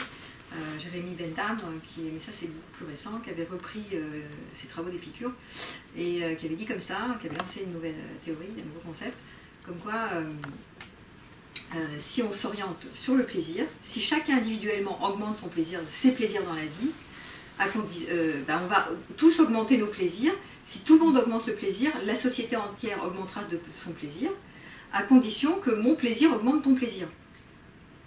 Pas que mon plaisir soit uniquement mon plaisir perso, mais que mon plaisir augmente ton plaisir à toi en face. Nos plaisirs à nous. Et donc, si chacun augmente ses plaisirs, alors à ce moment-là, on est dans une culture du bonheur. C'est assez simple. Mais c'est pas mal vu, puisqu'on est orienté biologiquement sur le plaisir. Bon, je vous laisse découvrir, mais ça va avec ça va avec cette notion de modération, parce que les utilitaristes aussi étaient très en contact avec le fait d'avoir des plaisirs qui sont modiques et nécessaires, et pas des plaisirs qui sont des plaisirs...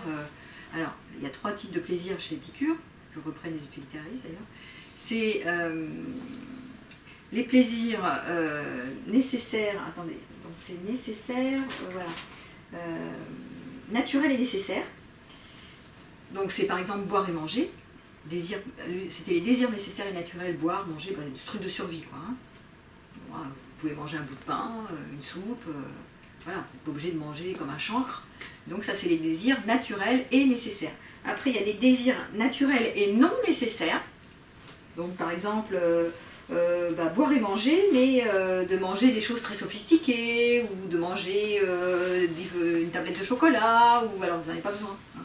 Donc ça, c'est naturel et non nécessaire. Donc déjà, on est un peu dans l'excès, donc ça, c'était moyen. Et après, il y a les désirs non naturels et non nécessaires. Donc c'est par exemple le goût du pouvoir, ou d'avoir beaucoup d'argent, ou d'avoir quelque chose de plus que quelqu'un d'autre, etc. Et donc ça va créer les addictions. C'est le terrain des addictions. Et oui, mettez faire l'amour dans lequel... Attends, reprends le micro. T'as dit quoi? Ah oui, on t'entend pas. Et où il était la satisfaction? C'est dans le naturel et nécessaire, hein, la reproduction. La reproduction. Ouais. Après, si tu es dans l'hybris, de nouveau, hein, si tu repars dans la démesure, tu fais tous les clubs échangistes et tu es addict à la sexualité, tu es dans les plaisirs non naturels et non nécessaires. Excessifs. Et voir qu'il y a des gens qui peuvent se passer de la sexualité. Hein. Donc, après, c'est pas non plus... C'est naturel. Ça peut être naturel et nécessaire, mais pas... Voilà, c'est pas forcément... après, c'est toujours ces histoires d'excès. Donc, on revient ici à la modération. Et il disait comme ça, voilà, si vous en... Bon, après, c'est peut-être un peu, tu vois, un peu strict. Mais si vous êtes juste dans les plaisirs naturels et nécessaires, ça suffit. On n'a pas besoin de plus, en fait. Mais orientez quand même plaisir. Orientez-vous sur les plaisirs naturels et nécessaires, c'est ce que je disais. Donc, la simplicité, en fait. C'est sur la simplicité, le dépouillement et la simplicité, mais quand même s'orienter sur le plaisir. Voilà. Pour être en équilibre. Et pour être en paix, en fait. La recherche, c'est toujours la paix, hein, derrière. Hein. Voilà. Donc, c'était une voie de la modération qui était intéressante aussi, parce que c'est une voie de la limite. Et donc, on va s'auto-limiter dans cette voie-là, et on ne va pas voilà, sauter sur tout ce qui bouge, et avoir la gloire, les honneurs, être fier de soi, tout ça, non nécessaire. Et non naturel, donc hop là, c'est pas intéressant. On va pas aller s'intéresser à ça. On va éviter ce genre de truc. Vous regardez pourquoi on s'intéresse à ça. Donc, mais orientation sur plaisir. Et c'est très important, je le redis, et je le dis et tout, je le redis, parce que quand on est en instabilité, quand vous êtes en régime d'instabilité, instabilité, insécurité, vous vous sentez pas bien. Vous vous sentez en déséquilibre. Donc tout de suite, la première question que je pose à tous mes patients, faites-moi la liste de vos ressources. Quelles sont les ressources que vous avez dans la vie? Alors les ressources, c'est l'orientation plaisir. Hein. Quels sont les plus petits plaisirs? Je me vois les gros machins. Hein. Quelles sont les ressources, le plaisir que vous prenez dans la vie? À quel endroit vous avez du plaisir? Et bien, des fois, c'est choix des plaisirs irréalistes. Oh, j'aime bien voyager. Ben oui, mais en ce moment, je ne peux pas. Ah, très bien. Niet. C'est quand mon petit copain est là. Ben, il n'est pas là. Et géographiquement, l'autre bout du monde. Ben, très bien, ben, c'est niet.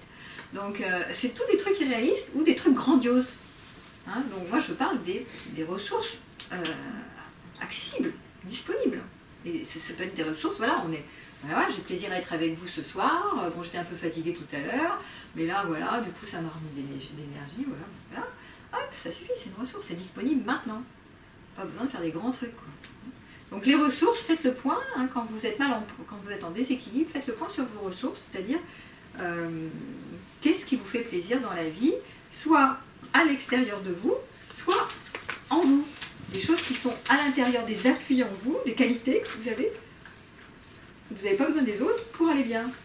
Par exemple, je sais me reposer, ou je sais m'amuser toute seule, ou je sais écrire des chansons, ou je sais, je sais pas quoi. Des choses que je fais tout seul. Ce sont des ressources en moi. Et ça me fait plaisir, et ça augmente mon énergie. Et ça augmente mon équilibre. Parce que quand vous augmentez votre énergie en allant dans le plaisir, ce que disaient donc les épicuriens, alors à ce moment-là, vous vous remettez en équilibre. Parce qu'il y a tellement d'épreuves dans la vie, il y a tellement de souffrances, il y a tellement de galères, peut être mangé par un dinosaure à tout bout de champ. Donc il y a tellement d'emmerdements que si on s'oriente sur le plaisir, on renforce notre stabilité. On peut trouver ça plus tard, il y a eu des expériences qui ont été faites sur le système nerveux, et on sait que aujourd'hui, la relation agréable, chaleureuse, aimante, va influencer le nerf vague. Le nerf vague qui est une des branches du système parasympathique et qui va permettre à notre système de se réguler et de relâcher. Donc ça ramène aussi des hormones du bien-être, etc. Donc ça, on a des tas de chercheurs qui se sont mis là-dessus. On voit mieux les choses par les neurosciences aujourd'hui, et on connaît aussi le principe de l'addiction. Donc, je disais tout à l'heure, attention, donc les plaisirs simples, ok, attention aux plaisirs démesurés, parce que parfois, on peut confondre, et ça les neurosciences ont apporté aussi des choses intéressantes là-dessus, c'est qu'on peut confondre plaisir et désir. Le plaisir, ça peut être un plaisir, souvent les plaisirs c'est éphémère, le plaisir est volatile. Le plaisir, c'est par exemple, je mange un bout de chocolat, waouh, trop bon, ou je fais l'amour avec un tel, waouh, trop bien. Sauf qu'après, j'en veux, parce que c'était bon, et donc ça va créer un circuit du désir. Et je manque de ce truc-là, le désir naît du manque, c'est Platon, donc je manque de ce truc-là, donc je désire ce que je n'ai pas, parce que j'ai goûté que c'était bon. Donc je veux y retourner, Sauf que vous tapez un carreau de chocolat, ça, vous tapez une tablette de chocolat par jour, vous allez être le foie en vrac. C'est comme l'alcool, comme n'importe quoi, comme la cigarette, comme tout n'importe quoi. Donc les plaisirs immédiats sont éphémères, sauf que après ça crée un circuit du désir, qui est un circuit neuronal particulier, sur une aire particulière de notre cerveau, et qui est stable. Et ça, c'est emmerdant. Ils ont remarqué que autant stimuler les plaisirs, c'était pas gênant, mais ce circuit du désir qui crée l'addiction est résistant et il est stable. Par exemple, ils ont fait des expériences sur des rats. On leur donne de l'eau sucrée et de l'eau salée. Et donc, quand on stimule cette zone du désir qui est renforcée comme ça, on appuie, ben, ils vont quand même aller boire l'eau salée, alors que c'est dégueulasse. En fait. Ils ont perdu leur libre arbitre, ils ne vont plus aller boire l'eau sucrée, alors qu'ils peuvent aller boire l'eau sucrée. Mais non, ils se sont accoutumés, c'est ce circuit qui a été mis en place, et donc ils vont quand même aller boire de l'eau salée. Pour dire combien ce circuit du désir, qui est le circuit d'addiction en fait, est très compliqué, parce que en fait, quand on est dans une addiction à un produit, à une personne, à un jeu, parce que l'addiction on en a partout maintenant, c'est de l'excès de plaisir ça. Et on le sait dans Internet, là vous êtes sur vos téléphones, c'est hallucinant, on est dans le métro à Paris, là j'étais là, ils sont tous complètement déchaînés, il n'y en a pas un qui n'est pas sur le téléphone. Donc hop, dopamine, crac, like, hop, dopamine. C'est l'addiction.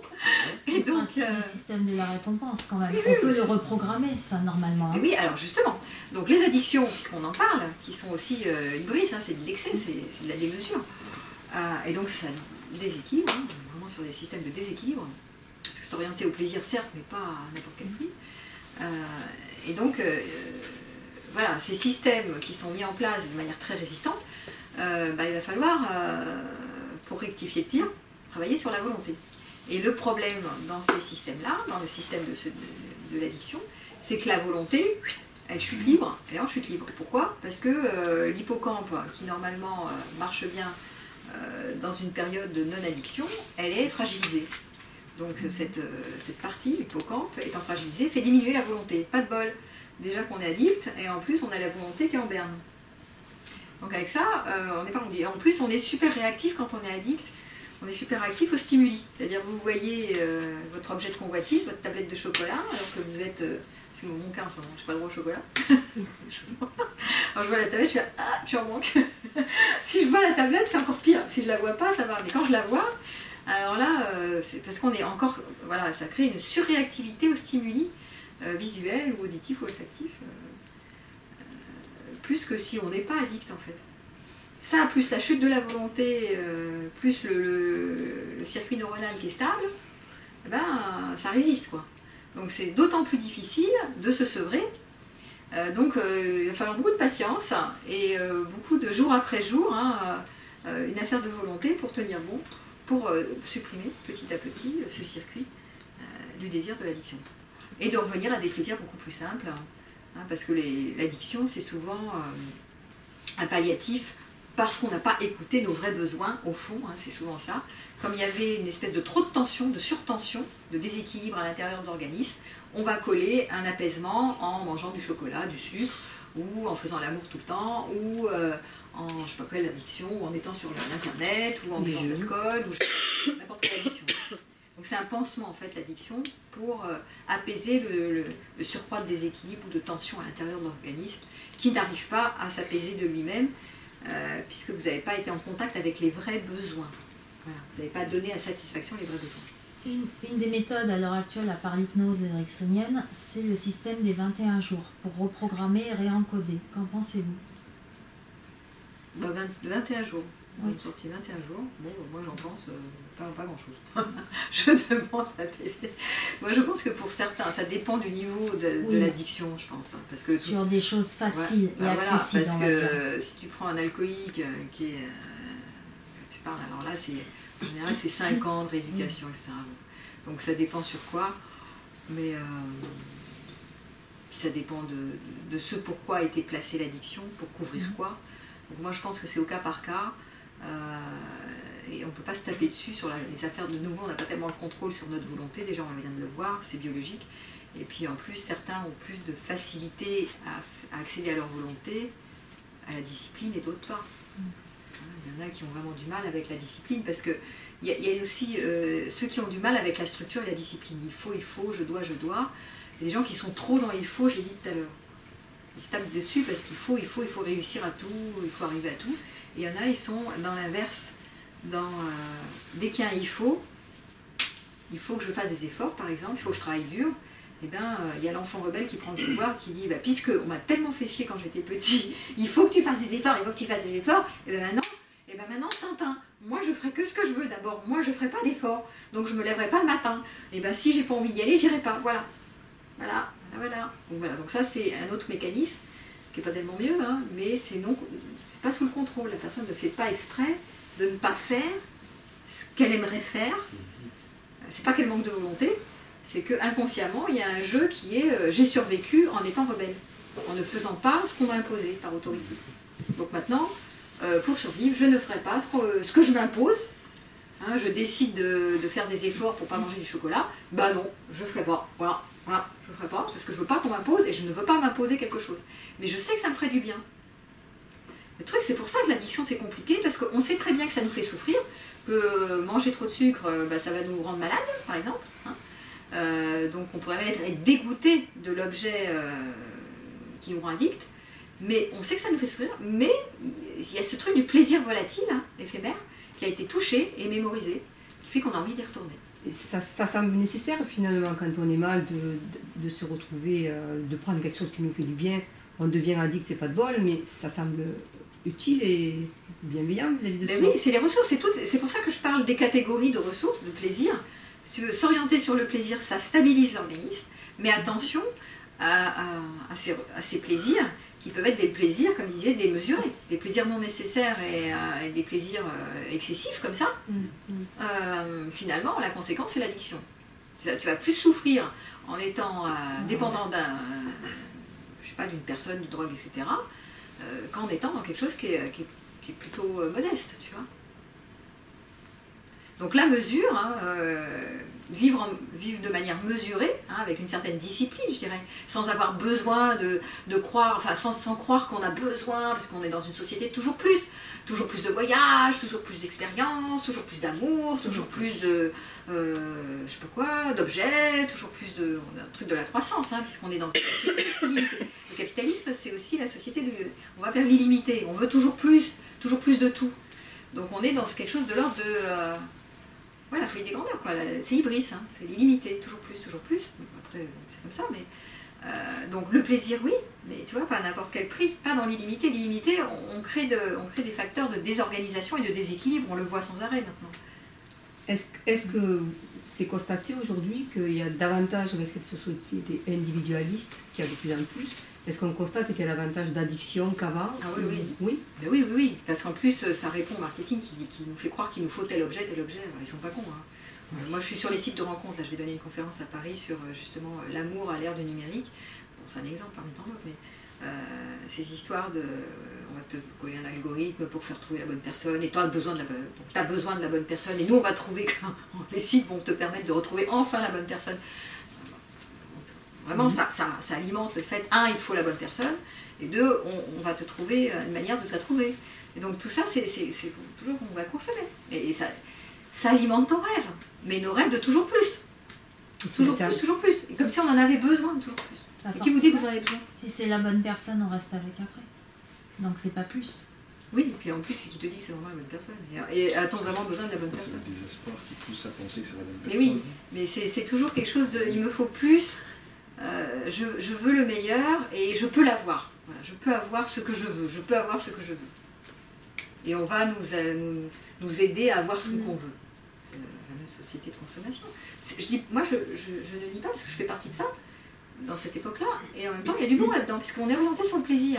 Donc c'est pas complètement à mettre... c'est pas à nier. C'est juste, c'est toujours l'excès. C'est le problème de l'excès. C'est pas le problème d'aller vers le plaisir, mais jusqu'où je crois à mes rêves, je crois à l'idée que je me fais que ça serait tellement mieux si j'avais ça.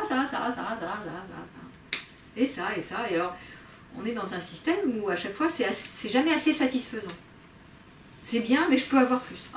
Oh, le voyage prochain, ça. Oh là là, j'ai fait la Birmanie et le Mexique, mais quand même, hein, si je faisais la Norvège et Amsterdam, et je sais pas, ça serait quand même mieux. Hein. Donc, et ça. Et en plus, avec la friandise de l'expérience. Il faut expérimenter tout. Tout expérimenter. Là, vous êtes au top. Hein. Donc, réussir tout, réussir la vie professionnelle, les expériences, machin.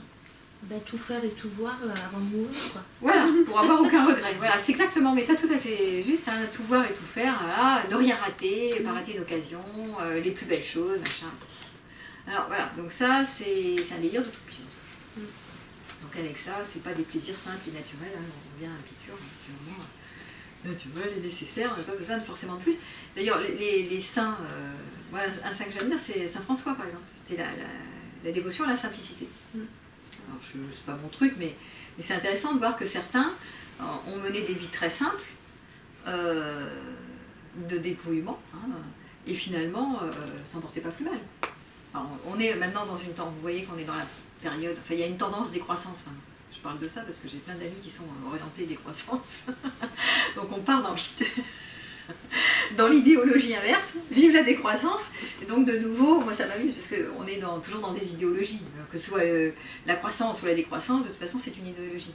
Donc il faut toujours faire attention à la mesure de cette affaire-là, parce que sinon on pourrait être vite embarqué dans une idéologie, que ce soit les véganes, la décroissance, le machin, le ci-le-mi, n'importe quelle aventure pourrait être une dictature si on ne prend pas la juste mesure, l'équilibre de cette affaire. Pour ça, je mets toujours en garde, j'ai toujours un esprit critique par rapport à n'importe quelle nouvelle affaire qui apparaîtrait, nouveau dogme, nouvelle manière de voir les choses, qui représente en fait une nouvelle idéologie. On était sur l'équilibre, très souvent on entend ici en ce moment, apprenez à lâcher prise, tu sais, vous êtes... pas équilibré là, vous mangez pas comme il faut, vous faites pas assez de sport, vous faites pas ceci, vous êtes trop tendu, lâchez prise. Donc de nouveau l'idéologie du lâcher prise. Ah ouais, ça m'amuse, parce que c'est juste pas possible, vous pouvez pas décider volontairement de lâcher prise. Alors voilà, vous n'avez pas le contrôle. Ça lâche prise, hein, c'est encore une idéologie.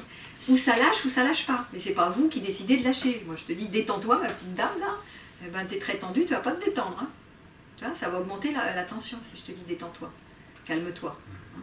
Donc, c'est un paradoxe.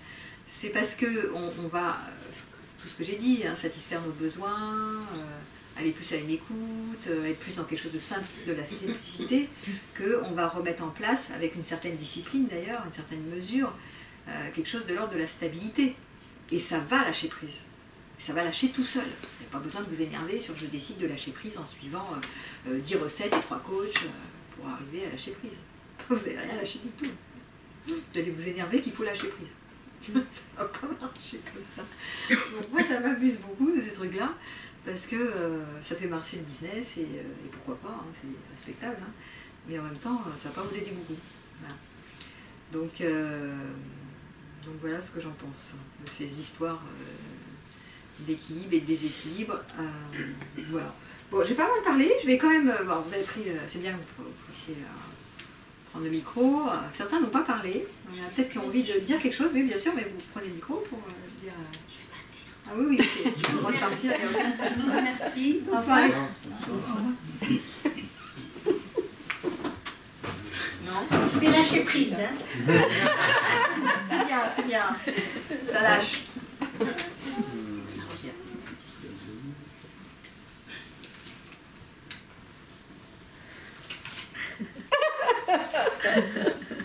Ouais.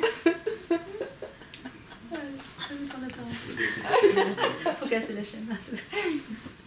Non, moi, ce que je vois, c'est que ça me laisse entendre que par rapport à l'éducation qu'on peut donner à ses enfants, il faut faire très attention à toujours les pousser à faire bien ou autre, parce qu'à chaque fois on leur dit mais il faut être parfait. Et au final, c'est bien intéressant de leur dire mais fais ce que tu peux, mais pas voilà, les pousser à avoir des super bonnes notes toujours. Enfin, il n'y a pas que les notes, hein. Il y a les notes, il y a les activités, oui, dans le comportement, faut qu'ils expérimentent tout, faut qu'ils touchent à tout, faut qu'ils... Et il ne faut pas qu'ils s'ennuient. Il ne faut pas qu'ils s'ennuient, c'est intéressant de leur dire... qu'ils aient plein d'amis, plein de ceci, plein de cela, qu'ils découvrent tout, qu'ils explorent tout. Donc il y a des injonctions assez fortes, ouais, sur être productif, être performant, être curieux, être ceci, donc plein d'idéaux élevés pour le bien de nos enfants, évidemment. Et effectivement, on leur met beaucoup la pression. Il n'y a pas de temps vide, il n'y a pas de temps mort en fait. Hein. Les enfants sont beaucoup hyperactifs parce que les parents veulent mettre la pression pour qu'ils connaissent tout, qu'ils comprennent tout, qu'ils soient pas que les meilleurs, mais les plus épanouis, les plus ceci, les plus tout. Bah, c'est ce qu'on veut pour son enfant. Voilà, on veut son bien. Le côté pervers du truc. C'est toujours l'excès, hein. C'est-à-dire qu'on est toujours pareil. Il faut être en contact avec les besoins de l'enfant. Parce que l'enfant, il est comme nous, hein. Il y a des moments, il n'a pas envie d'être stimulé. Il a juste envie d'être tranquille, assis sur son canapé, à rêvasser, tu vois. Alors si tu le surstimules, bah, tu crées des désordres organiques, hein, pour le coup. Et je pense que c'est important de voir l'enfant fait son mieux, comme nous, on n'a pas le contrôle, de nouveau, on n'a pas beaucoup de contrôle sur tout. Il y a des moments, on n'a pas envie de bouger, on n'a pas envie de bouger. Ça ne veut pas dire que c'est mal. C'est-à-dire que voilà, il y a des temps vacants qui sont nécessaires pour récupérer de l'énergie. C'est vrai que très souvent, aujourd'hui, les parents, ils mettent la pression pour être performants partout. Ça part d'une bonne intention, hein, mais malheureusement, c'est excessif. Toujours pareil. Et c'est pas à l'écoute des besoins de l'organisme. Parce que je pense qu'il y a peu de personnes qui travaillent avec la physiologie, hein, qui connaissent les principes de la physiologie, qui sont simples en fait. Hein, inspire, expire. Hein. Donc il y a un temps pour inspirer, donc il y a un temps pour être en action, et un temps pour relâcher. Pas être toujours à 300 à l'heure. Il y a un temps pour inspirer, un temps pour expirer. Et le temps de l'expire est le même que celui de l'inspire. Si vous êtes sinon, vous êtes en apnée. Donc c'est un respect de la biologie, des rythmes internes. Donc on leur fait faire des siestes aux petits, c'est pas par hasard. Pour récupérer. Pareil hein, pour les adultes. Hein. Il y a un temps pour être dans l'action, il y a un temps pour relâcher, il y a un temps pour être dans l'action, un temps pour relâcher. Un temps qui permet l'intégration aussi. Il y a un temps d'intégration, il y a un temps pour tout. On ne peut pas être toujours partout, sur tous les fronts. Cette société de la performance, de tout réussir, de tout réaliser, de vouloir tout, complètement excessif, ça crée le déséquilibre.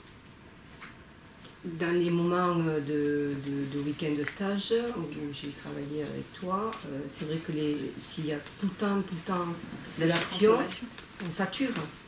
Et finalement, s'il y a des temps libres, des temps d'intégration, voilà, il se passe des choses pendant ce temps-là aussi. Oui, dans nos ateliers, dans nos stages, on fait très attention à ce qu'il y ait des temps assez longs de récupération, des temps morts, des temps où vous ne faites rien, faites ce que vous voulez.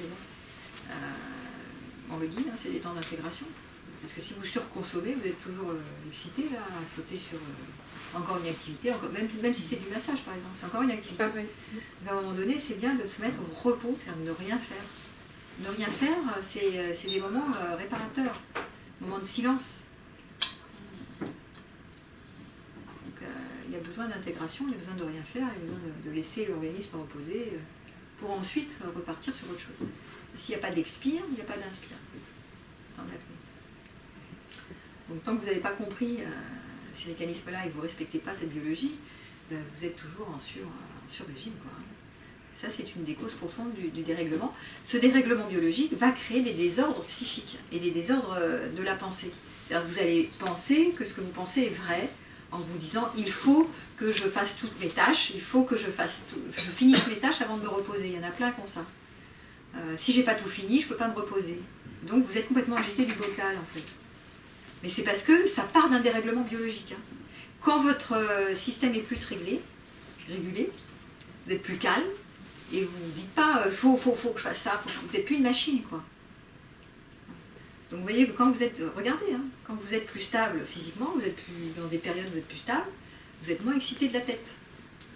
Vous êtes moins obsédé, vous êtes moins il faut, vous êtes moins des robots, vous êtes moins...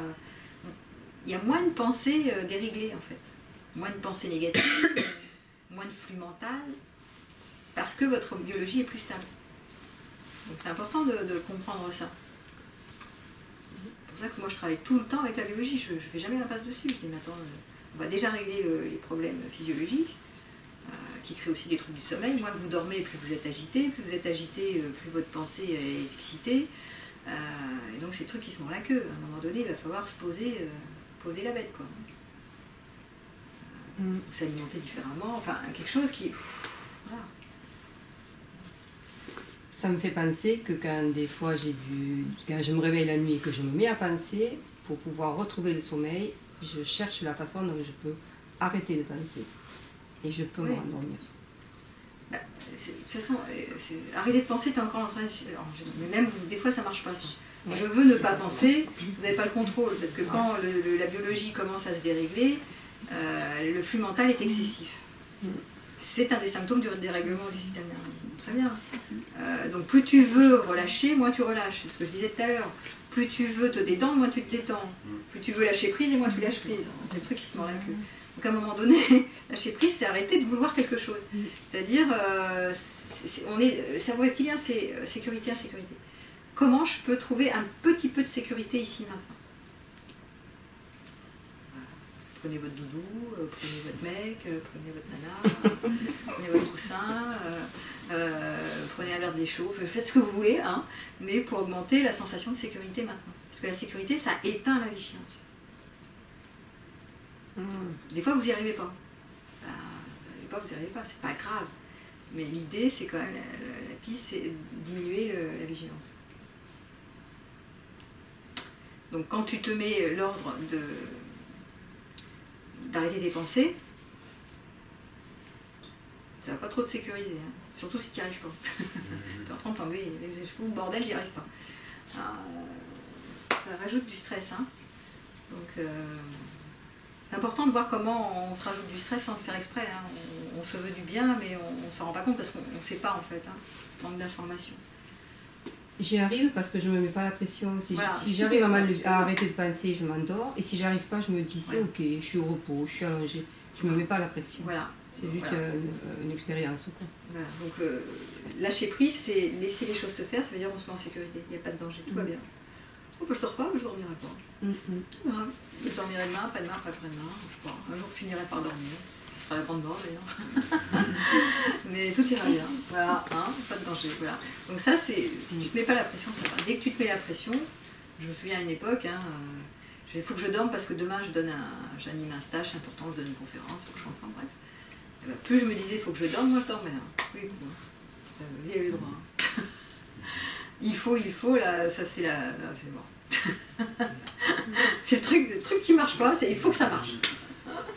Faut dormir. Je dors pas, merde. Bah oui. Donc, et c'est pas moi qui ai au contrôle, hein. Donc c'est pour ça que j'aime beaucoup les philosophies spinozistes ou stoïciennes, etc. Parce qu'il n'y a pas l'idée du contrôle. Ouais, Spinoza, c'est un cadeau, hein. Faut le découvrir. Et ça, je trouve ça génial. Parce que quand on se dit, mais bah, de toute façon, je n'ai pas le contrôle, ça dort pas, c'est pas moi qui fais quelque chose ici, ça se fait ou ça se fait pas. Pas moi. Après, j'arrête de m'énerver sur moi en disant faut que je trouve la technique XY qui des fois marche, des fois marche pas. Des fois je me mets de la relaxation, ça marche, des fois je me mets de la relaxation, ça ne marche pas. Quand le système est complètement déréglé, vous pouvez vous mettre 3 jours de relaxation, vous êtes tellement haut dans les tours que c'est somnifère. Hein. Il y a des moments, ou pas, mais vous voyez ce que je veux dire. Des fois, vous n'avez pas le contrôle, vous pouvez faire tout ce que vous voulez, quand vous êtes complètement déréglé, vous êtes déréglé. C'est la biologie qui s'est déréglée. Donc ça revenez à vos maladies. Hein. Retour à l'équilibre, c'est le retour aux besoins. Mettez-vous en sécurité, retour aux besoins. Est-ce que tu dirais que de revenir à ces besoins, il me semble que chez cette image, c'est surtout prendre soin du corps? Pas que. Je te dis, hein, ça peut être prendre soin de l'environnement. Si tu es avec quelqu'un qui est tout le temps colérique et qui t'agresse toute la journée, excuse-moi, mais enfin, si tu es dans une ambiance au bureau qui est délétère, si tu as un chef qui te hurle dessus toutes les 5 minutes, si tu es, je sais pas moi, logé avec des bruits qui toute la journée, dans un open space, tu vois, et l'environnement aussi. Où il y a toi aussi, tes désordres à toi. Soit c'est des désordres intérieurs, il faut que j'ai ça, une addiction, je sais pas quoi. Soit c'est l'environnement. Mais le corps en fait partie, mais t'as pas que le corps. Tu as des bruits, t'as les odeurs, t'as toutes les impressions, tout ce qui t'environne en fait. Ce sont des sensations les perceptions qui sont à l'extérieur de nous, en fait, d'ailleurs c'est pour ça on dit souvent, on n'est pas séparé du reste. Hein. C'est ce que je reviens sur ce que disait Spinoza. On n'est pas séparé. Donc comme on n'est pas séparé, eh bien, tout ce qui nous environne nous pénètre, sous forme de sensations dont on n'a pas conscience. On n'a pas toujours conscience des bruits, là il y a des bruits dehors, je prends conscience. Si je mets mon attention dessus, j'entends les bruits, mais sinon j'entends pas. Mais pourtant ça pénètre. Donc les informations que vous écoutez sans les écouter parce que vous allez à la télé pendant que vous mangez, ça pénètre. Les bruits, les infos, les musiques, vous écoutez des musiques genre... je sais pas quoi, des musiques métal, machin, je sais pas quoi, bon, bref, ça pénètre. À votre insu, hein, il y a plein d'informations dont on n'a pas conscience, mais ça pénètre. Hein. Donc en fait, on est le fruit de toutes ces milliards d'informations qui arrivent et qui pénètrent dans l'organisme, parce qu'on n'est pas séparés en fait. Et donc au bout d'un moment, l'organisme se dérègle, hein, se déstabilise. Et après, il faut revenir à l'équilibre, ce qui est plus compliqué. Donc ça, il faut le savoir. Ouais. Tout d'abord, en fait, merci pour cette conférence et puis toutes ces bonnes idées, en fait. Voilà. Et puis, moi, il y avait deux choses, en fait, qui n'ont rien à voir l'une avec l'autre, qui m'ont un petit peu interpellé sur ce que vous avez dit. Il y en a une, en fait, c'était sur... par rapport au fait que actuellement je dirais la société nous pousse à avoir une sorte de mission en fait, à chercher par rapport à une mission. Oui. Et c'est vrai que c'était quelque chose que j'avais pas tellement conscience en fait. Oui. J'ai trouvé ça assez intéressant en fait. Effectivement. Voilà. Ouais. C'est quelque chose qui a le don de... Ça m'agace pas, mais je vois des personnes qui souffrent à cause de ça. Ça me fait plus de peine en fait. Hein. Parce qu'elles recherchent leur mission. Parce qu'elles sont persuadées qu'elles ont une mission et que grâce à cette mission, tout ira bien. Si elles réussissent à accomplir la mission. X ou Y. Ah si, d'accord. Elles se donnent une mission. Cette mission, on est dans une période où on dit donner du sens à votre vie. On a le contrôle. C'est ça, on a le contrôle. On a le contrôle sur notre vie. Donc si on a le contrôle, notre vie a du... C'est un peu religieux ce truc-là. Hein. Donc notre vie, oui. On doit donner du sens à notre vie en se créant une mission. Bien ou mal, par exemple, morale, je sais pas, une mission. Parce qu'on peut passer sa vie, je dirais, aussi à chercher sa mission.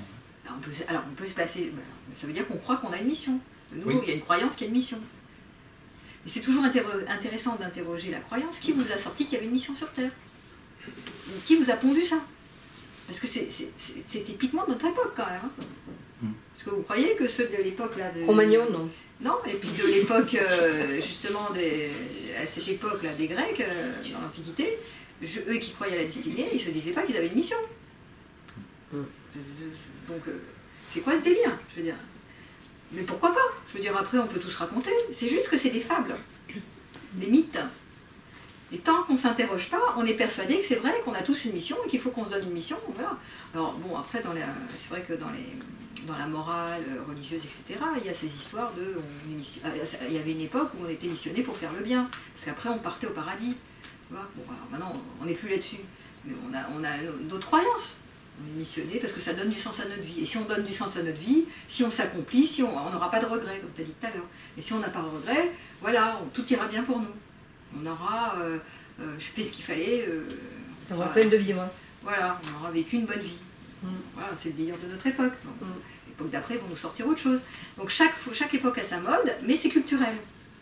C'est sociologique, c'est culturel, c'est une histoire, c'est une époque, Donc tant qu'on n'a pas c'est pour ça que la voie de la connaissance est intéressante, tant que je n'ai pas de repères sur les autres époques qui pensaient différemment, qui ne voyaient pas du tout ça comme nous, mais ils n'allaient pas plus mal, hein. Ils voyaient juste autrement. C'est tout. Et nous, on souffre parce qu'on est persuadé que c'est vrai qu'on a une mission sur Terre, et qu'il faut y aller, et qu'il faut donner du sens, mais qui vous dit que c'est vrai? Et qui vous dit que c'est faux? Moi j'en sais rien si c'est vrai ou si c'est faux. C'est juste que, est-ce que je ne suis pas complètement prisonnier de cette affaire-là, sans m'être interrogée? Parce que sinon je pars bille en tête sur ma mission, et puis du coup n'oubliez pas, vous êtes missionné, bah, tout le reste vous voyez, vous êtes sur votre ligne, mais vous voyez rien de ce qui est autour. Vous croyez à ce truc là, mais tout le reste vous voyez rien. Donc vous surinvestissez votre mission, et vous y croyez dur comme fer, convaincu, toute l'énergie est au service de votre mission. Bon, bah, il y en a beaucoup qui sont morts sur l'autel. Parce qu'ils y croyaient dur comme fer, hein, mais pourquoi pas, hein. Après, c'est pas plus grave, je dis, c'est respectable, pourquoi pas, vous n'êtes pas obligé. Si ça nous va bien. Bah, si ça vous va, que vous vous sentez bien avec ça, bien, hein. Je vous rappelle, hein, on est orienté sur les plaisirs, donc s'il y a suffisamment de plaisir et pas trop de souffrance, si vous ne maltraitez pas avec ça, tant mieux. Après, le problème, c'est la maltraitance. On doit y aller. Je vais boucler, à moins qu'il y ait encore quelque chose. Non, on ne fait pas clore la conférence. Non, mais on doit y aller. Les 10 heures, de toute façon, c'est 10 heures, ça suffit. Hein. Qu'est-ce que je voulais vous dire pour boucler? Bah ouais, oui, tu veux dire une seconde chose. J'avais en fait une deuxième idée en fait, qui vous pouvez vous échapper gentiment mais sûrement. Juste la deuxième idée en fait que j'avais eu pendant que vous parliez, en fait, c'était par rapport justement à l'addiction. Je me disais, est-ce qu'il n'y aurait pas possibilité d'avoir en fait du coup quelque part du plaisir dans la décroissance finalement de cette addiction? Ah oui, si. Il y a du plaisir quand on se départit de l'addiction. Il y a même une satisfaction de d'abord je vais mieux parce que quand on a une addiction, on souffre quand même, hein. On a la honte. En plus, on est malade avec le produit ou la personne, je sais pas quoi, on sera malade. Il y a même du dégoût souvent, hein, je te dis, par rapport à l'objet. Donc après, on va mieux, déjà on va mieux, on se sépare du produit ou je sais pas quoi, donc on se sent mieux dans son corps, on se sent mieux. Et il y a la satisfaction d'avoir réussi, par la volonté, à y arriver, bien sûr. Ça, c'est un renforcement positif. C'est la boucle gagnante. Mais il va falloir quand même tenir bon point. Hein, parce que je vous ai parlé de ce circuit qui est quand même vachement stable. Voilà. Bah écoutez, j'étais ravie de vous avoir avant que vous partiez tous. Donc bienvenue à ceux qui veulent venir aussi dans les conférences à la Gazette Café. Sinon après, si vous allez sur mon site, véroniquecohn.com, si vous êtes sur ma mailing list, vous recevez aussi les propositions d'ateliers que je mène. Il y en a une, d'ailleurs, il y a un atelier qui va porter sur la légèreté, aller vers la légèreté, qui est en lien aussi avec l'équilibre. Si on est plus équilibré, on se sent plus en paix, comme je l'ai dit. Et quand on est plus en paix, on vit la vie avec plus de légèreté. Moins de fardeau et de lourdeur sur les épaules. Donc voilà, je vous tiendrai au courant sur les ateliers, les autres conférences. Il y en a une que je donne aussi prochainement. Et sur la frustration sexuelle, prochaine conférence. Ah, tu l'as fait quand? Je ne me rappelle plus, j'ai plus la date en tête, mais c'est dans le mois qui vient. Tenez-vous au courant, vous regardez sur mon site. La frustration sexuelle, c'est un vaste sujet ou c'est vite fait le tout? Bah, tu viendras, je te dirai. J'ai vécu. Faut venir. Voilà, bah, bonne soirée à vous. Merci beaucoup. Merci. Merci beaucoup.